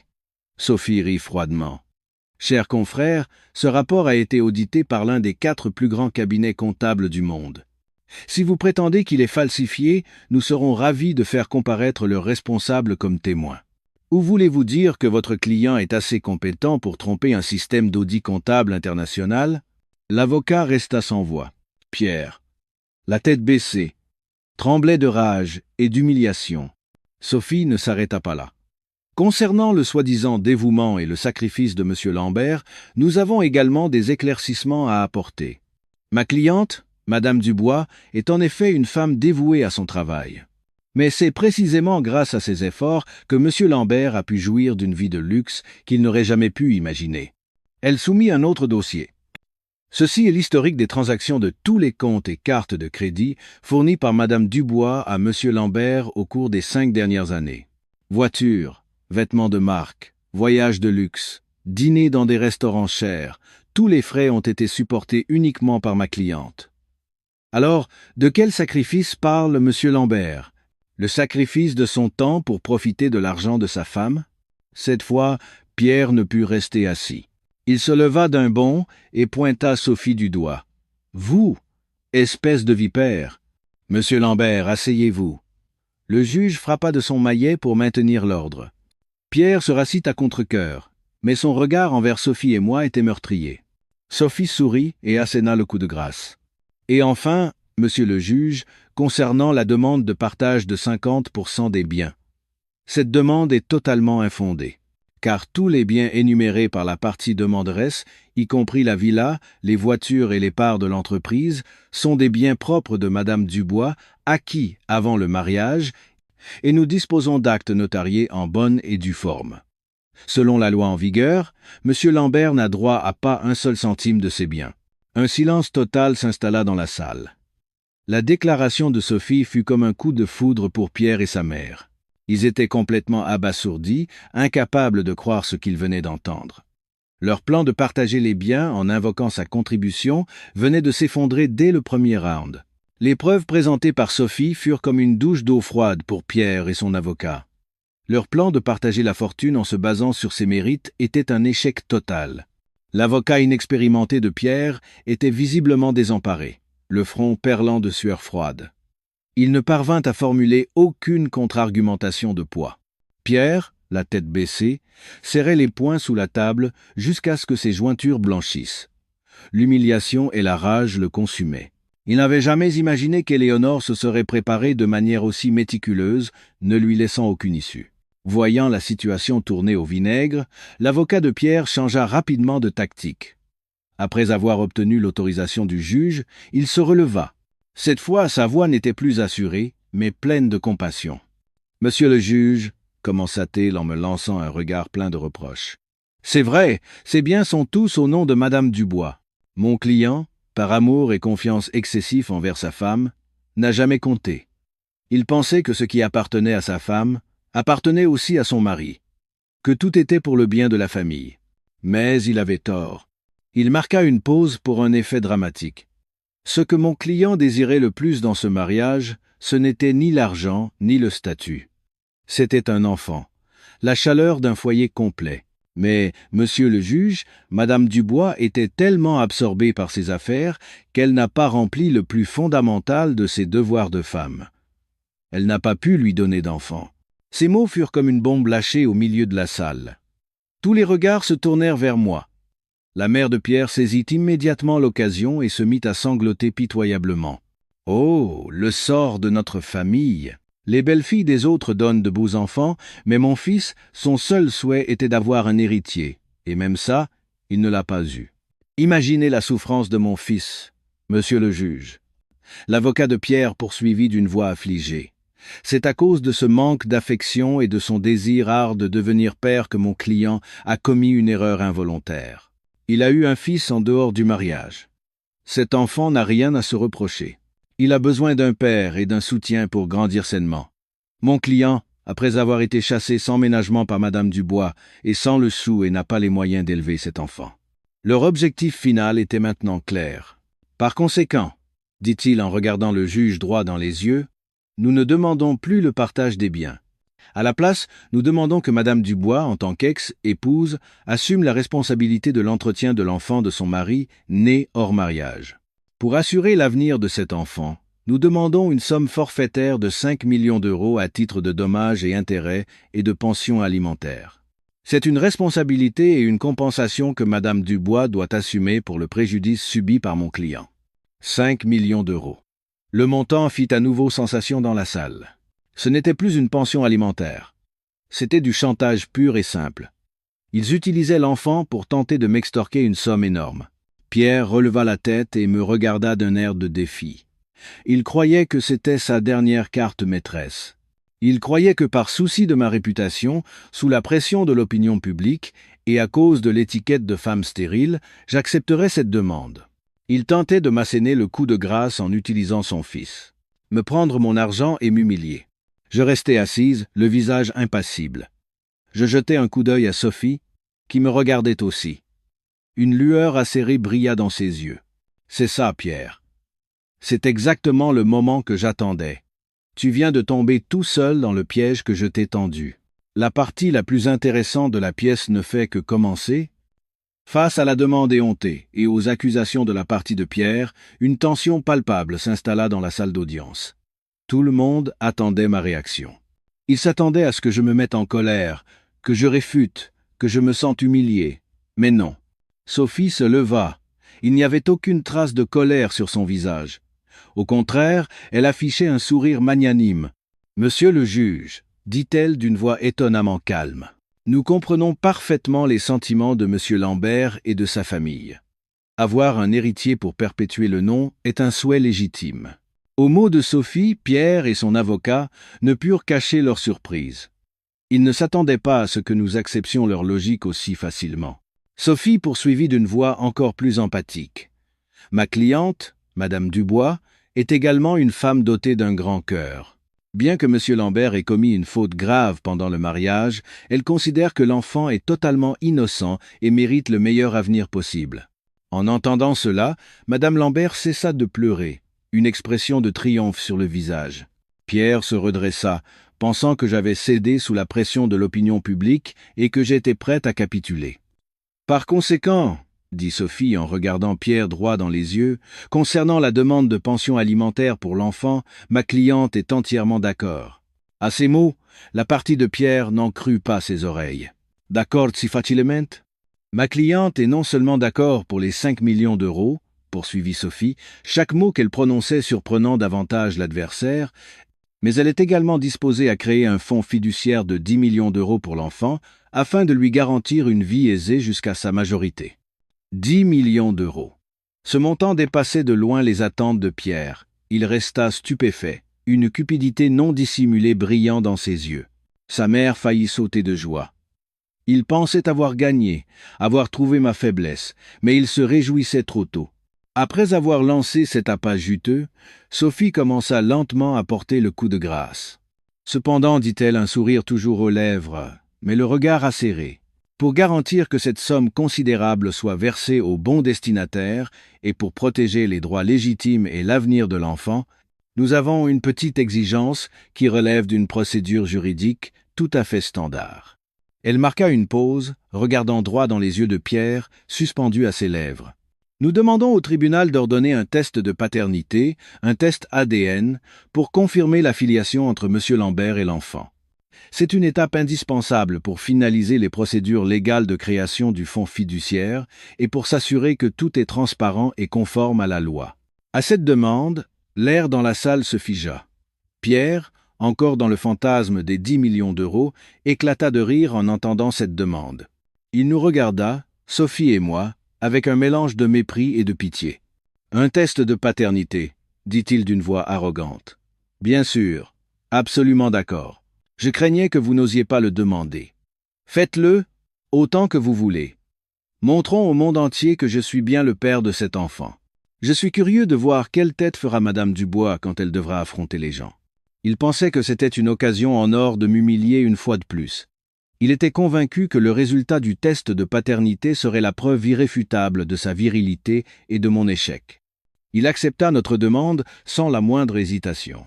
Son avocat hocha la tête à plusieurs reprises. « Monsieur le juge, nous sommes entièrement d'accord avec la demande de test. » Le juge me regarda et, voyant que Sophie et moi restions impassibles, hocha la tête. « Très bien. Le tribunal approuve la demande de test de paternité. Les résultats seront annoncés lors de la prochaine audience. » Le juge frappa de son maillet. L'audience était terminée. Pierre et sa mère quittèrent le tribunal, l'air triomphant. Ils étaient convaincus que la victoire était déjà à eux. Ils rêvaient des 10 millions d'euros et de l'humiliation que j'allais bientôt subir. Je les regardais s'éloigner et soulevais légèrement les coins de mes lèvres. « Pierre, tu es si naïf. Tu ne sais pas que ta confiance et ton arrogance t'ont poussé au seuil de ta propre destruction. La pièce que tu as si soigneusement montée va bientôt toucher à sa fin. Une semaine plus tard, la nouvelle audience eut lieu. L'atmosphère dans la salle d'audience était plus tendue que jamais. Pierre et sa mère étaient arrivés tôt, ne cachant pas leur triomphe et leur impatience. Il m'adressa même un sourire provocateur, comme pour dire « tu as perdu ». Manon n'était pas là. Elle attendait probablement à la maison, avec l'enfant, la nouvelle de leur victoire. Je conservais toujours une expression aussi calme qu'une mer sans vagues. À mes côtés, Sophie organisait ses dossiers, jetant parfois un regard significatif vers la partie adverse. Le juge entra, et toute la salle se leva puis se rassit. Après les formalités d'usage, il prit la parole d'une voix solennelle. « Aujourd'hui, le tribunal va annoncer les résultats du test de paternité ADN réalisé par le Centre médico-légal de Paris concernant la filiation entre M. Pierre Lambert et le nourrisson né de Mme Manon Girard. » Il prit une enveloppe scellée avec précaution. Toute la salle retint son souffle. Pierre se redressa, la poitrine bombée, prêt à accueillir son moment de gloire. Sa mère joignit les mains devant sa poitrine, marmonnant une prière. Le juge ouvrit lentement l'enveloppe et en sortit le rapport. Il le parcourut et fronça légèrement les sourcils. Une surprise évidente se lisait sur son visage.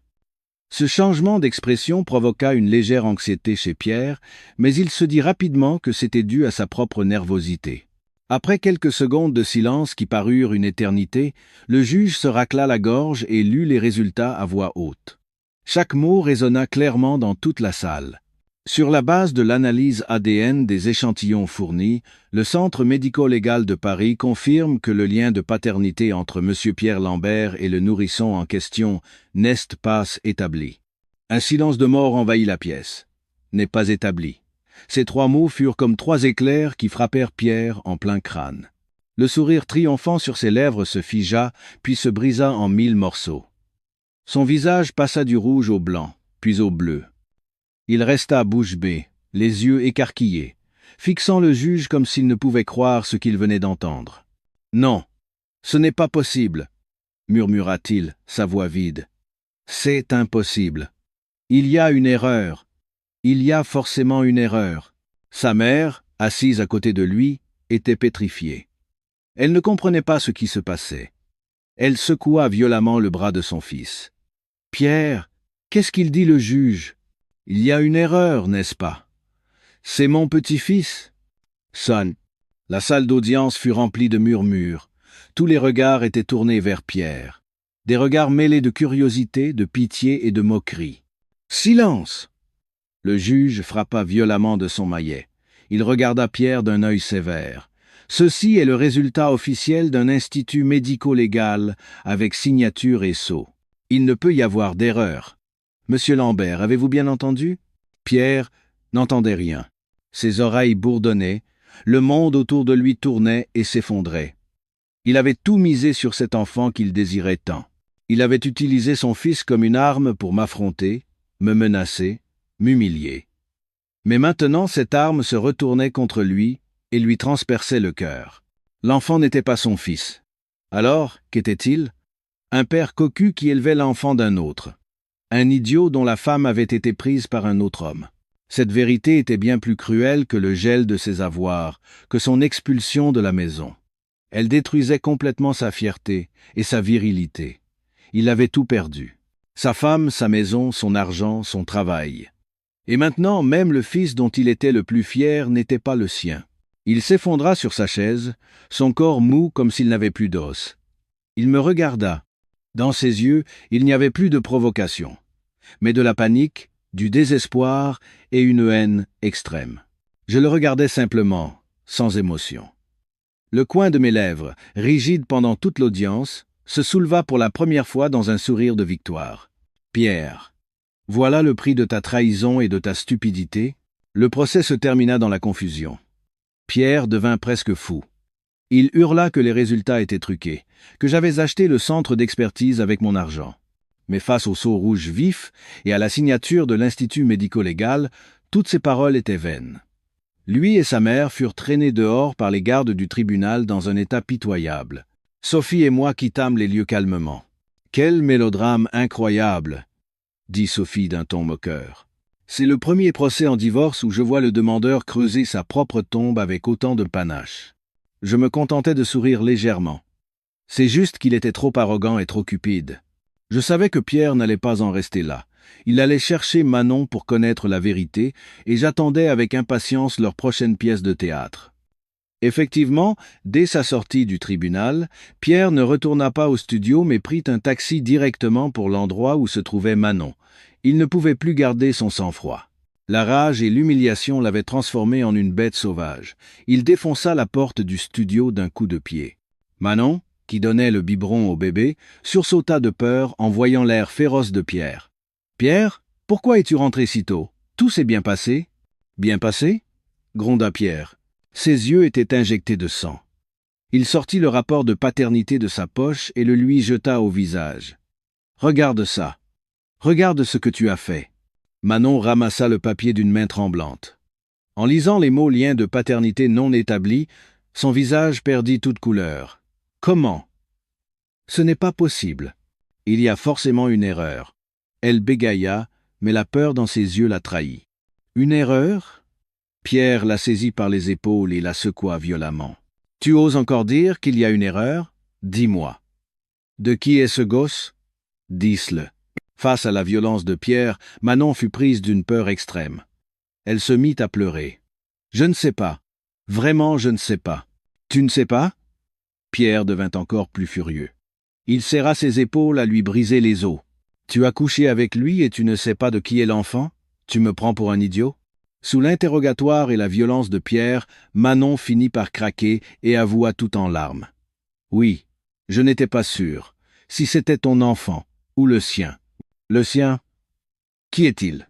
Mon ex-petit ami, sanglota Manon. Il était riche, mais sa famille s'opposait à notre relation.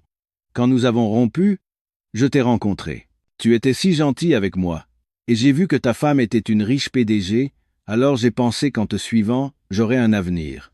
Une comédie planifiée. Alors, pendant que tu étais avec moi, tu continuais de le voir? Demanda Pierre, sa voix tremblante de rage. Manon hocha la tête, pleurant à chaudes larmes. Je suis désolé. Quand j'ai su que j'étais enceinte, je ne savais pas non plus de qui c'était.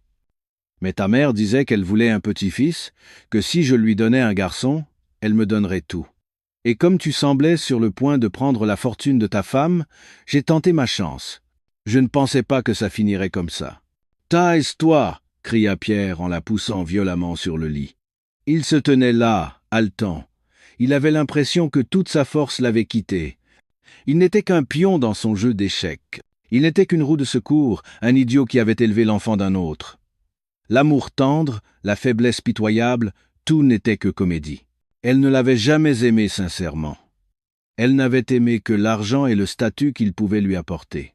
Pierre se mit à rire, un rire fou et désespéré. Il riait de sa propre bêtise. Il avait abandonné une femme compétente et riche qui lui avait tout donné pour courir après une renarde rusée.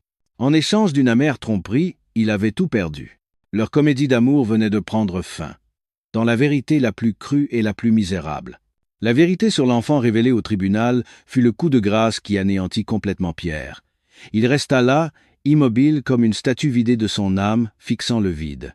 Tous ses plans et espoirs s'étaient envolés comme de la fumée. Non seulement il avait échoué, mais il était devenu la risée la plus pitoyable. Le coup de maillet du juge le ramena à la réalité. Le juge, le regardant avec un mélange de sévérité et d'une pointe de pitié, prononça le verdict final. Après examen de l'ensemble du dossier, des preuves et des déclarations des parties, le tribunal de grande instance de Paris rend le jugement suivant. La salle était silencieuse. Article 1. La demande de divorce du demandeur Pierre Lambert et de la défenderesse Éléonore Dubois est accueillie. À compter de ce jour, leur relation conjugale est officiellement terminée. Pierre ne réagit pas. Le divorce, qu'il avait autrefois considéré comme un moyen de m'échapper et de s'emparer de mes biens, était maintenant une amère réalité. Le juge poursuivit. Le ton inchangé. Article 2. Concernant les biens. Il est légalement reconnu que tous les biens de grande valeur, y compris les biens immobiliers, les véhicules et les parts de l'entreprise, sont des biens propres de Madame Éléonore Dubois, acquis avant le mariage. Par conséquent, la demande de la partie demanderesse de partager 50% des biens est entièrement rejetée. Monsieur Lambert ne peut prétendre à aucune part de ces biens.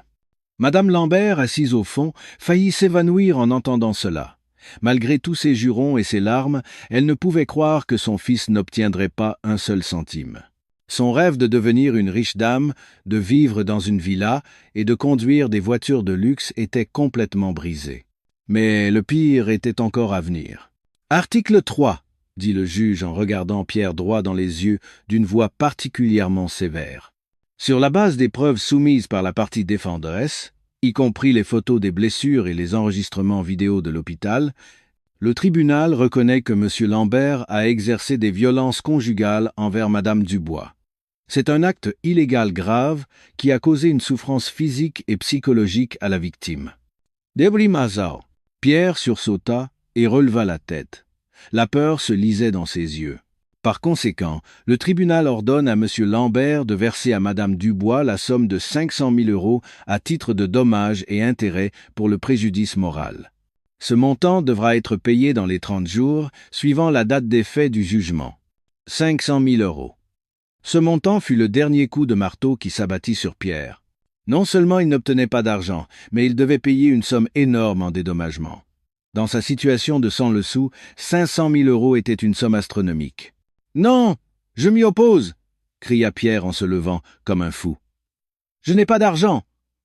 Où voulez-vous que je trouve de l'argent pour payer? Cette femme m'a tout pris. Elle veut me tuer. »« Silence !» Le juge frappa violemment de son maillet. Vous avez 15 jours pour faire appel. Si vous n'exécutez pas le jugement, vous engagerez votre responsabilité légale. L'audience est levée. Le juge se leva et quitta la salle, laissant derrière lui un Pierre effondré et une salle d'audience en émoi. Il avait tout perdu. Sa femme, sa maison, sa voiture, son argent, son travail, même le fils dont il était si fier, n'était pas son sang. Et maintenant, il était accablé d'une dette énorme. De directeur de projet vivant dans le luxe, il était devenu un homme endetté et sans le sou la risée du monde entier. Je sortis calmement du tribunal avec Sophie. En passant devant Pierre, je ne le regardais même pas. Pour moi, il était maintenant un parfait inconnu, un souvenir sale à effacer. Madame Lambert, en me voyant passer, se précipita pour m'attraper en m'insultant.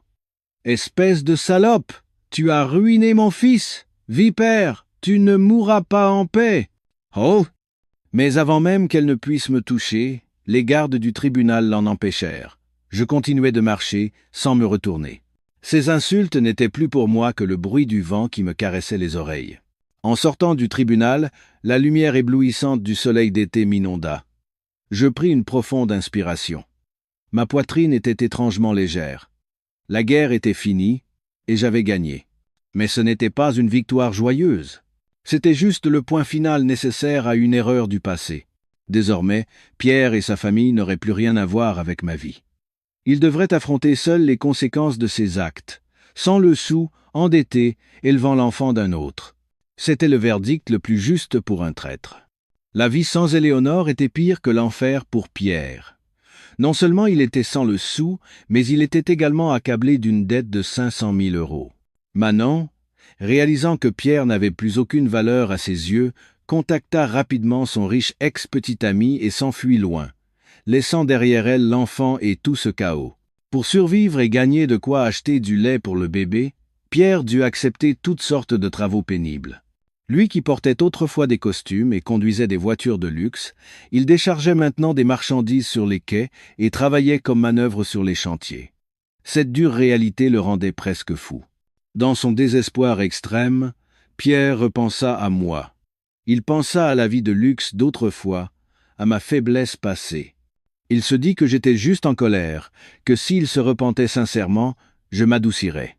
Il décida de jouer sa dernière carte, la pitié. Un après-midi où il pleuvait à verse, Pierre et sa mère se présentèrent devant l'immeuble d'Avenir Capital. Au lieu de son apparence négligée, il portait des vêtements usés mais aussi propres que possible. Les agents de sécurité les arrêtèrent dès le hall d'entrée. « Désolé, Madame la Présidente a dit qu'elle ne vous recevrait pas. » Mais Pierre s'était préparé à cette situation.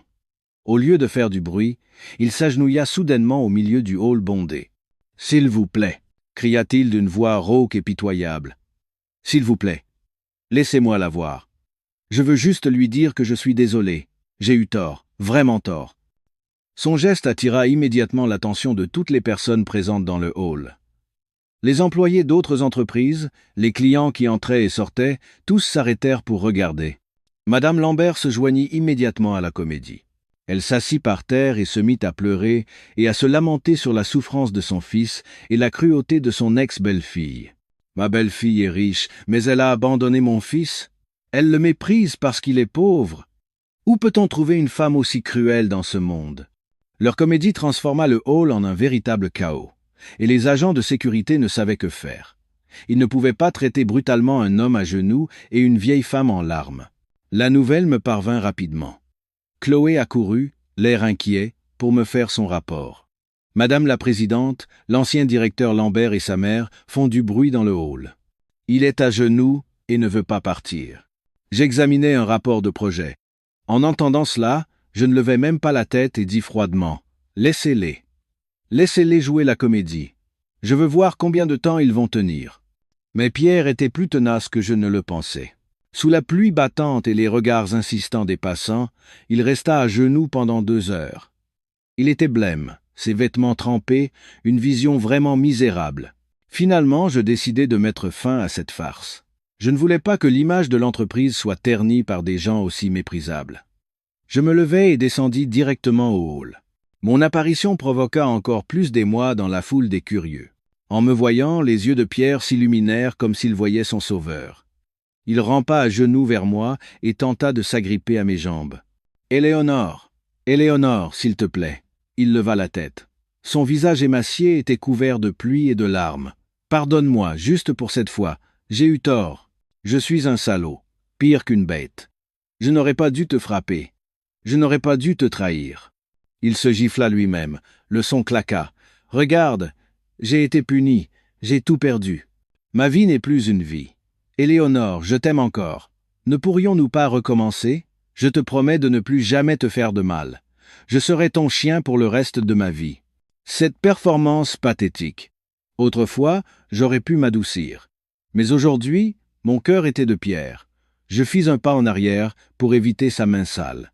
Je regardais l'homme agenouillé à mes pieds, les yeux sans la moindre vague d'émotion. « Monsieur Lambert, levez-vous.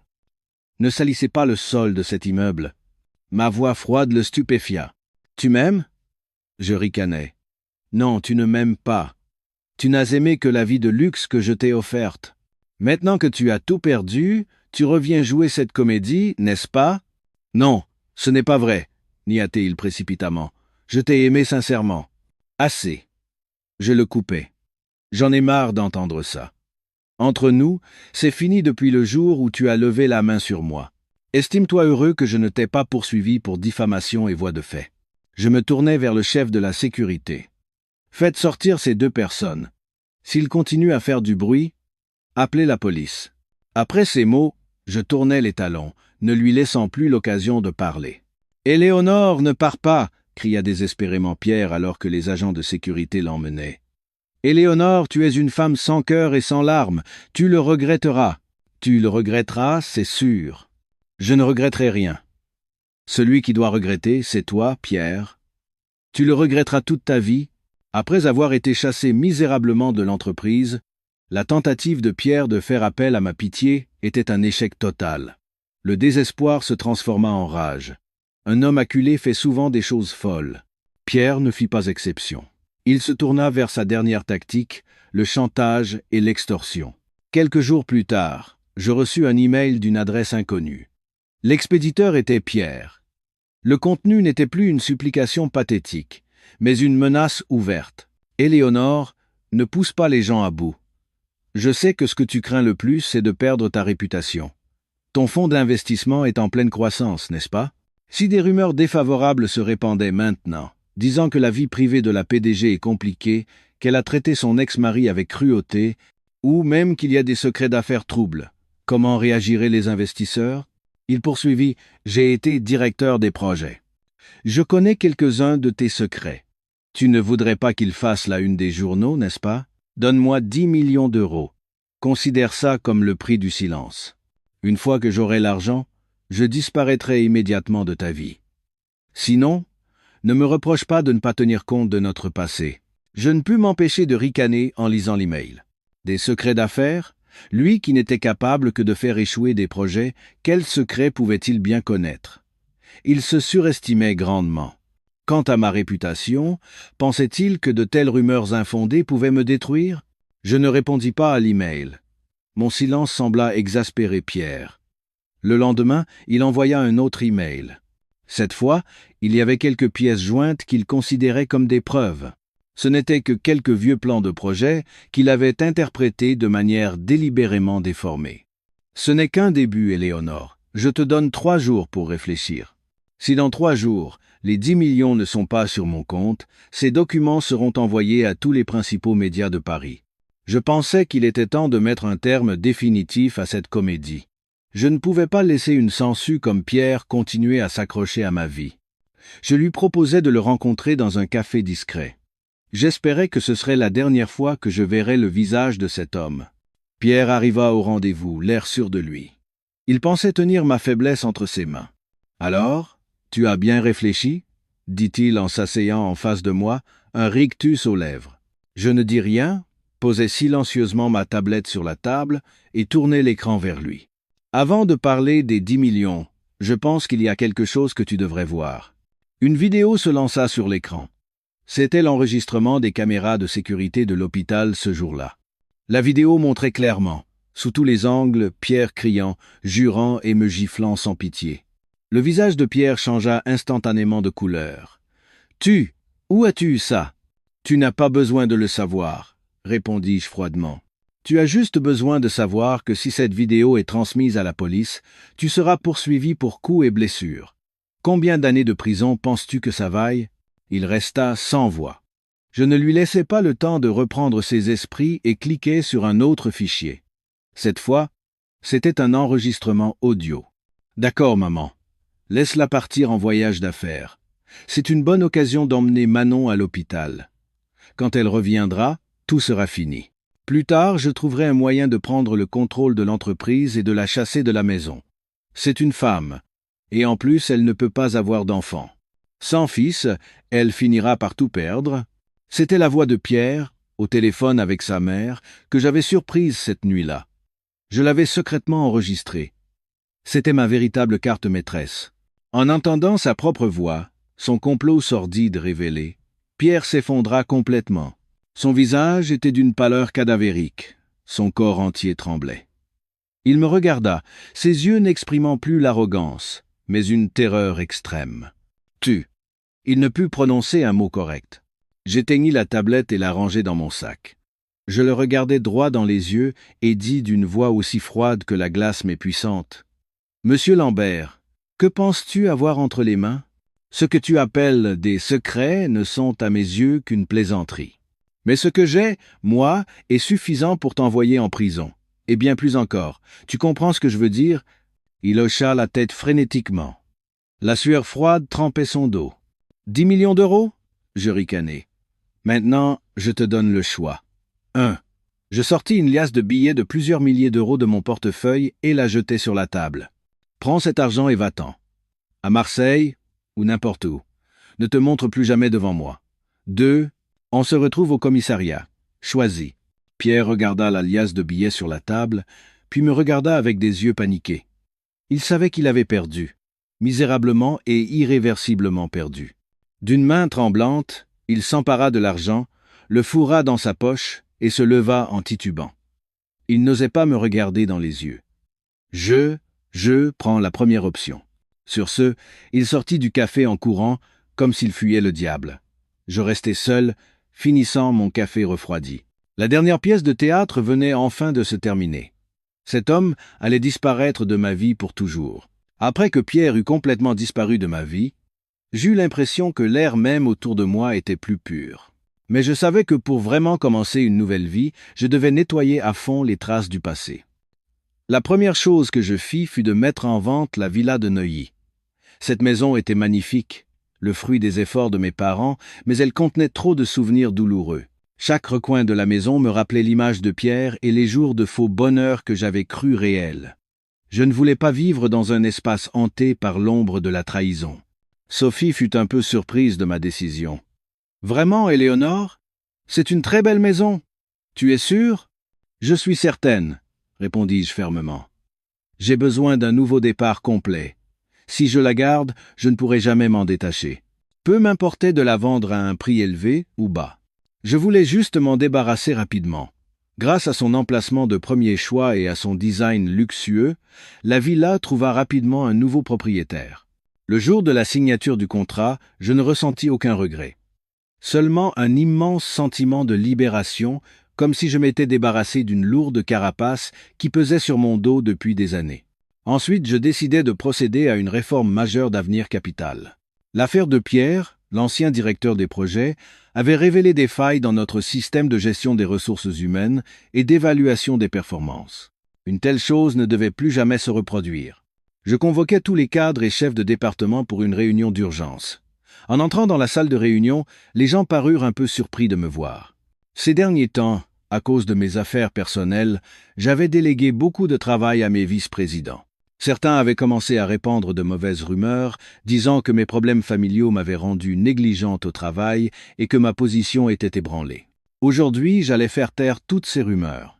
Je me tenais devant eux, vêtu d'une tenue de bureau élégante et autoritaire. Mon expression était froide, mon regard acéré balaya la salle. « Bonjour à tous !» Ma voix était puissante et claire. Si j'ai convoqué cette réunion aujourd'hui, ce n'est pas pour parler du passé. Le passé doit être laissé derrière nous. Aujourd'hui, nous allons parler de l'avenir d'Avenir Capital. Je présentais une toute nouvelle stratégie de croissance, un plan ambitieux et audacieux visant le secteur de l'investissement high-tech et les marchés mondiaux. J'analysais en profondeur le potentiel, les risques, la feuille de route pour l'exécution. Chaque chiffre, chaque graphique, chaque argument que je présentais était tranchant, logique et convaincant. La salle de réunion écoutait en silence. Leur surprise initiale se transforma peu à peu en admiration.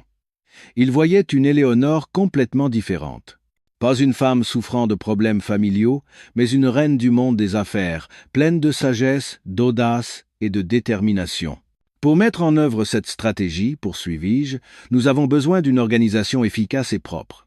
Par conséquent, à compter d'aujourd'hui, je vais entièrement restructurer le système d'évaluation des performances, KPI, à tous les niveaux. De l'employé au chef de département, chaque poste sera réévalué en fonction des compétences et des résultats réels. Ceux qui travaillent bien seront promus et récompensés.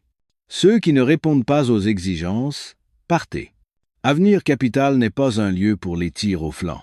À ma déclaration ferme, quelques personnes qui se sentaient visées changèrent de couleur, mais la grande majorité était très excitée. Ils voyaient un nouvel avenir et de nouvelles opportunités pour l'entreprise et pour eux-mêmes. Après la réunion, qui se termina par un accord unanime et une grande motivation, je restai seul dans la salle, regardant le paysage magnifique de Paris à travers la grande baie vitrée. La tempête était passée. Les cendres de mon mariage raté, loin de m'ensevelir, m'avaient fait renaître, plus forte et plus solide. Le passé était nettoyé, l'avenir était grand ouvert devant moi. Et moi, Éléonore Dubois, j'étais prête à le conquérir. 6 mois passèrent en un clin d'œil. L'été lourd de Paris avait cédé la place à un automne doux. Ma vie, après avoir traversé une tempête terrible, avait enfin retrouvé son calme. Je ne vivais plus dans la villa de Neuilly.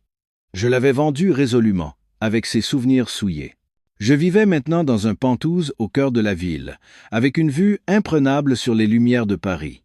C'est plus petit, mais c'est entièrement à moi, sans aucune trace du passé. Je me lève tous les matins à 6 heures. Non pas à cause de la pression du travail, mais pour 1 heure de yoga.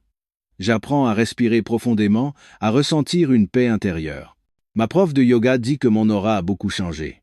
Il n'y a plus de défense acérée, mais une force calme et intérieure. Le travail chez Avenir Capital, après une réforme énergique, est entré dans une phase de dynamisme. Les projets audacieux que j'avais initialement proposés avaient suscité pas mal de doutes, mais ils généraient maintenant des profits considérables, faisant taire toutes les spéculations et prouvant ma position inébranlable. Je n'avais plus besoin de me battre pour prouver quoi que ce soit. Mes compétences et mes résultats étaient la réponse la plus puissante. Le week-end, je ne m'enterre plus dans le travail. Je passe du temps avec mes parents. Je mange de bons petits plats faits maison, j'écoute leurs histoires décousues. En me voyant complètement sorti de l'ombre de mon mariage raté, mes parents sont soulagés. Mon père, qui a passé toute sa vie dans le monde des affaires, m'a tapoté l'épaule et a dit « Ma fille, tu es enfin devenue une vraie adulte. » Cet après-midi, j'ai retrouvé Sophie dans un salon de thé tranquille.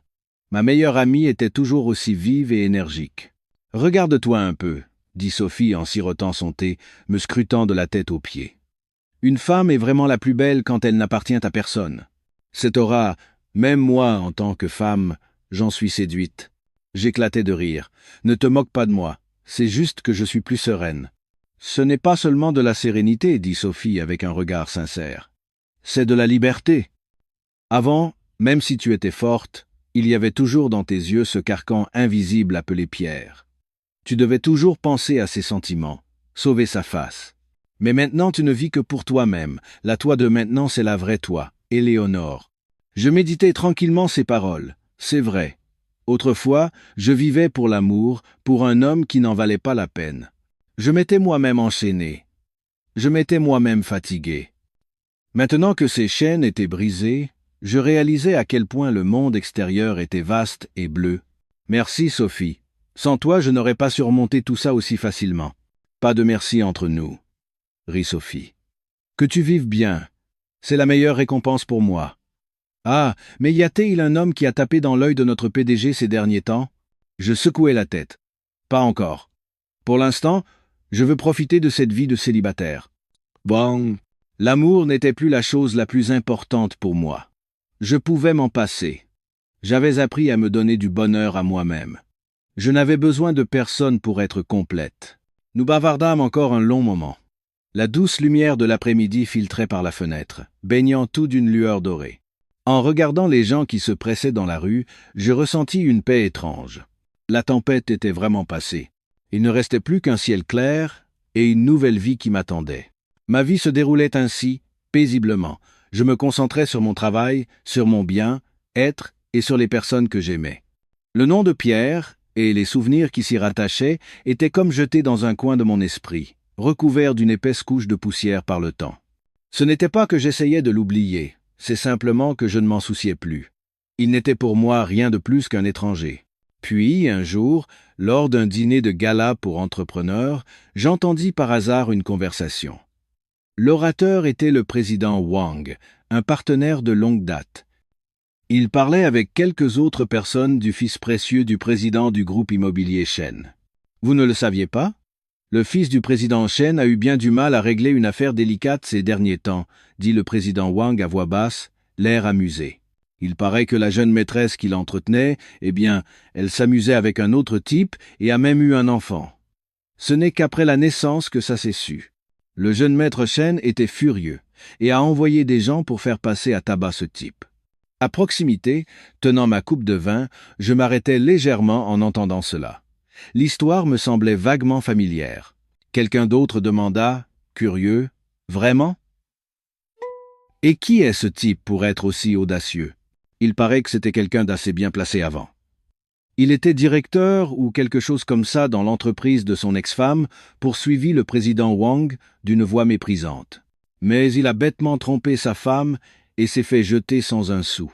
À court d'argent, il a tenté sa chance avec la maîtresse du jeune maître Shen pour lui soutirer de l'argent et il a pris l'enfant d'un autre pour le sien. C'est vraiment la risée du monde entier. Bien que le président Wang n'ait pas mentionné de nom, je savais que la personne dont il parlait était Pierre. Ex-femme PDG, adultère, sans le sou, prit l'enfant d'un autre pour le sien. Tous les détails correspondaient parfaitement. Alors c'était ça. Après que j'ai tout révélé, Manon avait été démasquée par son véritable amant, le fils du président Shen. Et le pauvre père cocu, Pierre, était devenu son bouc émissaire. Je pouvais imaginer ce que Pierre avait dû endurer. Des coups, des humiliations et des menaces de ne plus jamais ouvrir la bouche. Je ne ressentis ni jubilation ni pitié, seulement une étrange sérénité. C'était la fin qu'il méritait. On récolte ce que l'on sème. La loi du karma ne se trompe jamais. Il m'avait violenté, et maintenant il était payé en retour par la violence d'un autre. Ce cycle, c'est lui qui l'avait commencé, et c'est à lui d'en assumer les conséquences. Je me tournai silencieusement et sortis sur le balcon. La brise nocturne de Paris soufflait doucement. Je pris une gorgée de vin. Un goût amer se répandit dans ma bouche.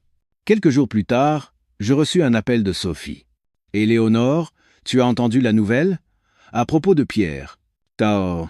Je suis au courant, » répondis-je calmement. Sophie rit. « J'ai entendu par un ami de la police qu'il avait eu quelques côtes cassées et qu'il s'était enfui à la campagne. Il est endetté et a dû vendre la maison de ses ancêtres pour rembourser ses dettes. Sa mère, sous le choc, est alitée.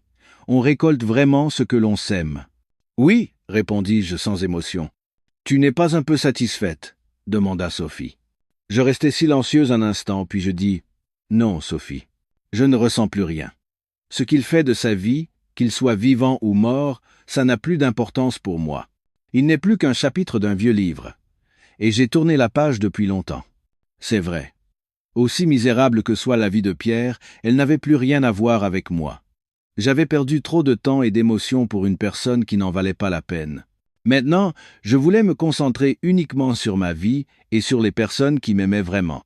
La nouvelle du traître n'était pour moi qu'un coup de vent, qui ne provoquait aucune ondulation sur le lac paisible de mon cœur. Pour célébrer le succès d'un grand projet, je décidai d'offrir à mes employés et à moi-même des vacances mêlées de bénévolat. Notre destination était un village de montagne dans les Alpes, où le paysage était magnifique mais la vie des habitants encore difficile. Nous avions apporté des caisses de livres, de vêtements et de fournitures scolaires pour les enfants de l'école primaire locale. En voyant les enfants, vêtus de vêtements usés et courant pieds nus, leurs yeux s'illuminaient en recevant de petits cadeaux, mon cœur se remplit d'une chaleur indicible. Le bonheur est parfois si simple. Alors que tout le monde jouait avec les enfants et distribuait les cadeaux, je remarquai une petite fille accroupie dans un coin de la cour de l'école. Son visage était pâle, son front perlant de sueur froide. Je m'approchai rapidement et posai ma main sur son front. Il était brûlant. L'enfant avait une forte fièvre. « Ça va ?» demandai-je, inquiète. L'enfant secoua simplement la tête, les yeux remplis de peur. Les enseignants dirent que le dispensaire était trop loin et la route difficile. Alors que je ne savais que faire, un homme sortit de l'infirmerie de l'école. Il portait une blouse blanche usée mais propre et bien repassée. Grand et mince, son visage aux traits anguleux donnait une impression de calme et de fiabilité. « L'enfant a une forte fièvre, dit-il, sa voix basse et posée. Il prit rapidement sa température et sortit un antipyrétique de sa trousse médicale. « Ce n'est rien. Juste un gros rhume. Après le médicament et un peu de repos, ça ira mieux. » Il fit prendre le médicament à l'enfant avec beaucoup de patience et de douceur. Une fois l'enfant endormi, il se tourna enfin vers moi. « Merci de l'avoir remarqué. Je m'appelle Simon Rivière. Je fais du bénévolat médical ici. » Waouh! Il tendit la main avec un doux sourire. « Bonjour, je suis Éléonore Dubois. » Je lui serrai la main. Sa paume était chaude et ferme. « Vous êtes médecin ici? »« Je ne viens que le week-end, » expliqua-t-il. « En semaine, je travaille dans un hôpital public à Paris, mais les conditions médicales ici sont si précaires que je viens aider dès que je peux. » En le regardant, un profond respect monta en moi. Dans cette société remplie de compétition et de calculs, il y avait encore des gens comme lui, prêts à consacrer leur temps et leurs efforts à une cause simple et significative. Il était complètement différent des hommes que je rencontrais habituellement, en costume impeccable, ne tenant que de grands discours. « C'est vraiment admirable, » dis-je sincèrement. Simon se contenta de sourire. « Ce n'est pas grand-chose. Aider les autres est aussi une joie. C'est la même chose pour votre groupe, n'est-ce pas? Les cadeaux que vous avez apportés sont une grande joie pour les enfants d'ici. » Nous discutâmes encore un moment. Il me parla de la vie des gens ici, des difficultés qu'ils rencontraient. Je lui parlais de mon travail, des projets d'investissement que je menais. Nous venions de mondes complètement différents, mais nous trouvions un terrain d'entente dans notre vision de la vie et dans nos valeurs humaines. Lorsque mon groupe se prépara à partir, Simon m'accompagna jusqu'à la porte. « J'ai été ravi de vous rencontrer, Madame Dubois. J'espère que nous aurons l'occasion de nous revoir. »« Moi aussi, docteur. » La voiture démarra. Par la fenêtre, je vis sa silhouette, toujours là, me faisant signe de la main. Un sentiment doux et chaleureux s'insinua dans mon cœur. Je ne savais pas si nous nous reverrions vraiment, mais cette rencontre fortuite fut comme une brise fraîche qui insuffla une nouvelle vitalité dans ma vie. Ce n'était ni un coup de foudre, ni un frisson intense. Juste un doux commencement. Une faible lueur d'espoir que quelque part dans le monde, un homme bon et une relation égalitaire et sincère m'attendaient peut-être. Peut-être étais-je prête à ouvrir à nouveau mon cœur. De retour à Paris après le bénévolat, je me plongeais dans le travail avec une nouvelle énergie. Le village de montagne pauvre, les enfants innocents et ce médecin nommé Simon Rivière. Ces images me revenaient parfois à l'esprit, me rappelant qu'il y a beaucoup de choses significatives dans la vie, au-delà des chiffres de rentabilité. Je ne contactais pas Simon en premier, et lui non plus. Nous étions comme deux lignes droites qui s'étaient croisées par hasard en un point, puis avaient continué leur chemin respectif. Mais je savais que cette rencontre avait laissé une trace indélébile en moi. Un soir, après une longue journée de travail, j'étais seul dans mon bureau au dernier étage de l'immeuble. Je n'allumais pas les lumières, laissant entrer la lueur des gratte-ciels extérieurs. Le paysage était fantastique. Ce Penthouse où je me trouvais était le fruit d'années d'efforts acharnés. Je me servis un verre de vin et me dirigeai lentement vers le balcon. La brise nocturne était fraîche. En bas, les phares des voitures filaient comme des lucioles et les panneaux publicitaires colorés scintillaient. La nuit parisienne était vraiment magnifique. Une beauté arrogante et puissante. Autrefois, je pensais que mon bonheur était de me tenir ici avec Pierre, contemplant les réalisations que nous avions accomplies ensemble. Je pensais que l'amour d'un homme était le refuge le plus paisible de ma vie. J'avais tort. Le vrai bonheur ne vient pas d'un homme, ni d'un mariage. Il vient de ma propre valeur. Il vient de la liberté d'être moi-même, de poursuivre mes rêves, de décider de ma propre vie sans me soucier du regard de personne. La chute de mon mariage avec Pierre m'avait fait souffrir, mais m'avait appris une leçon précieuse. Elle m'avait fait comprendre que la seule personne sur qui je devais compter, c'était moi-même. La force intérieure, l'indépendance financière et l'autonomie d'esprit sont les atouts les plus précieux que personne ne peut m'enlever. La tempête était passée. Les cendres du passé, loin de m'ensevelir, m'avaient fait renaître comme un phénix, plus forte et plus brillante. Je pris une gorgée de vin. Un goût doux amer se répandit. Je ne ressentais plus d'amertume ni de haine. Il n'y avait plus dans mon cœur que la sérénité et une foi inébranlable en l'avenir. Peu, être qu'un jour j'aimerai à nouveau. Ce sera peu, être Simon, ou un autre homme qui en vaut la peine. Mais que j'aime ou non, cela n'avait plus d'importance. Car je savais que je pouvais vivre une vie complète et heureuse, seul. Je souris. Un vrai sourire, venu du plus profond de mon cœur. Je levai les yeux vers le ciel étoilé, me sentant comme si j'embrassais le monde entier. Éléonore, une reine n'a pas besoin d'un roi pour avoir un royaume. Tu as déjà ton propre royaume, et tu mérites ce qu'il y a de meilleur au monde,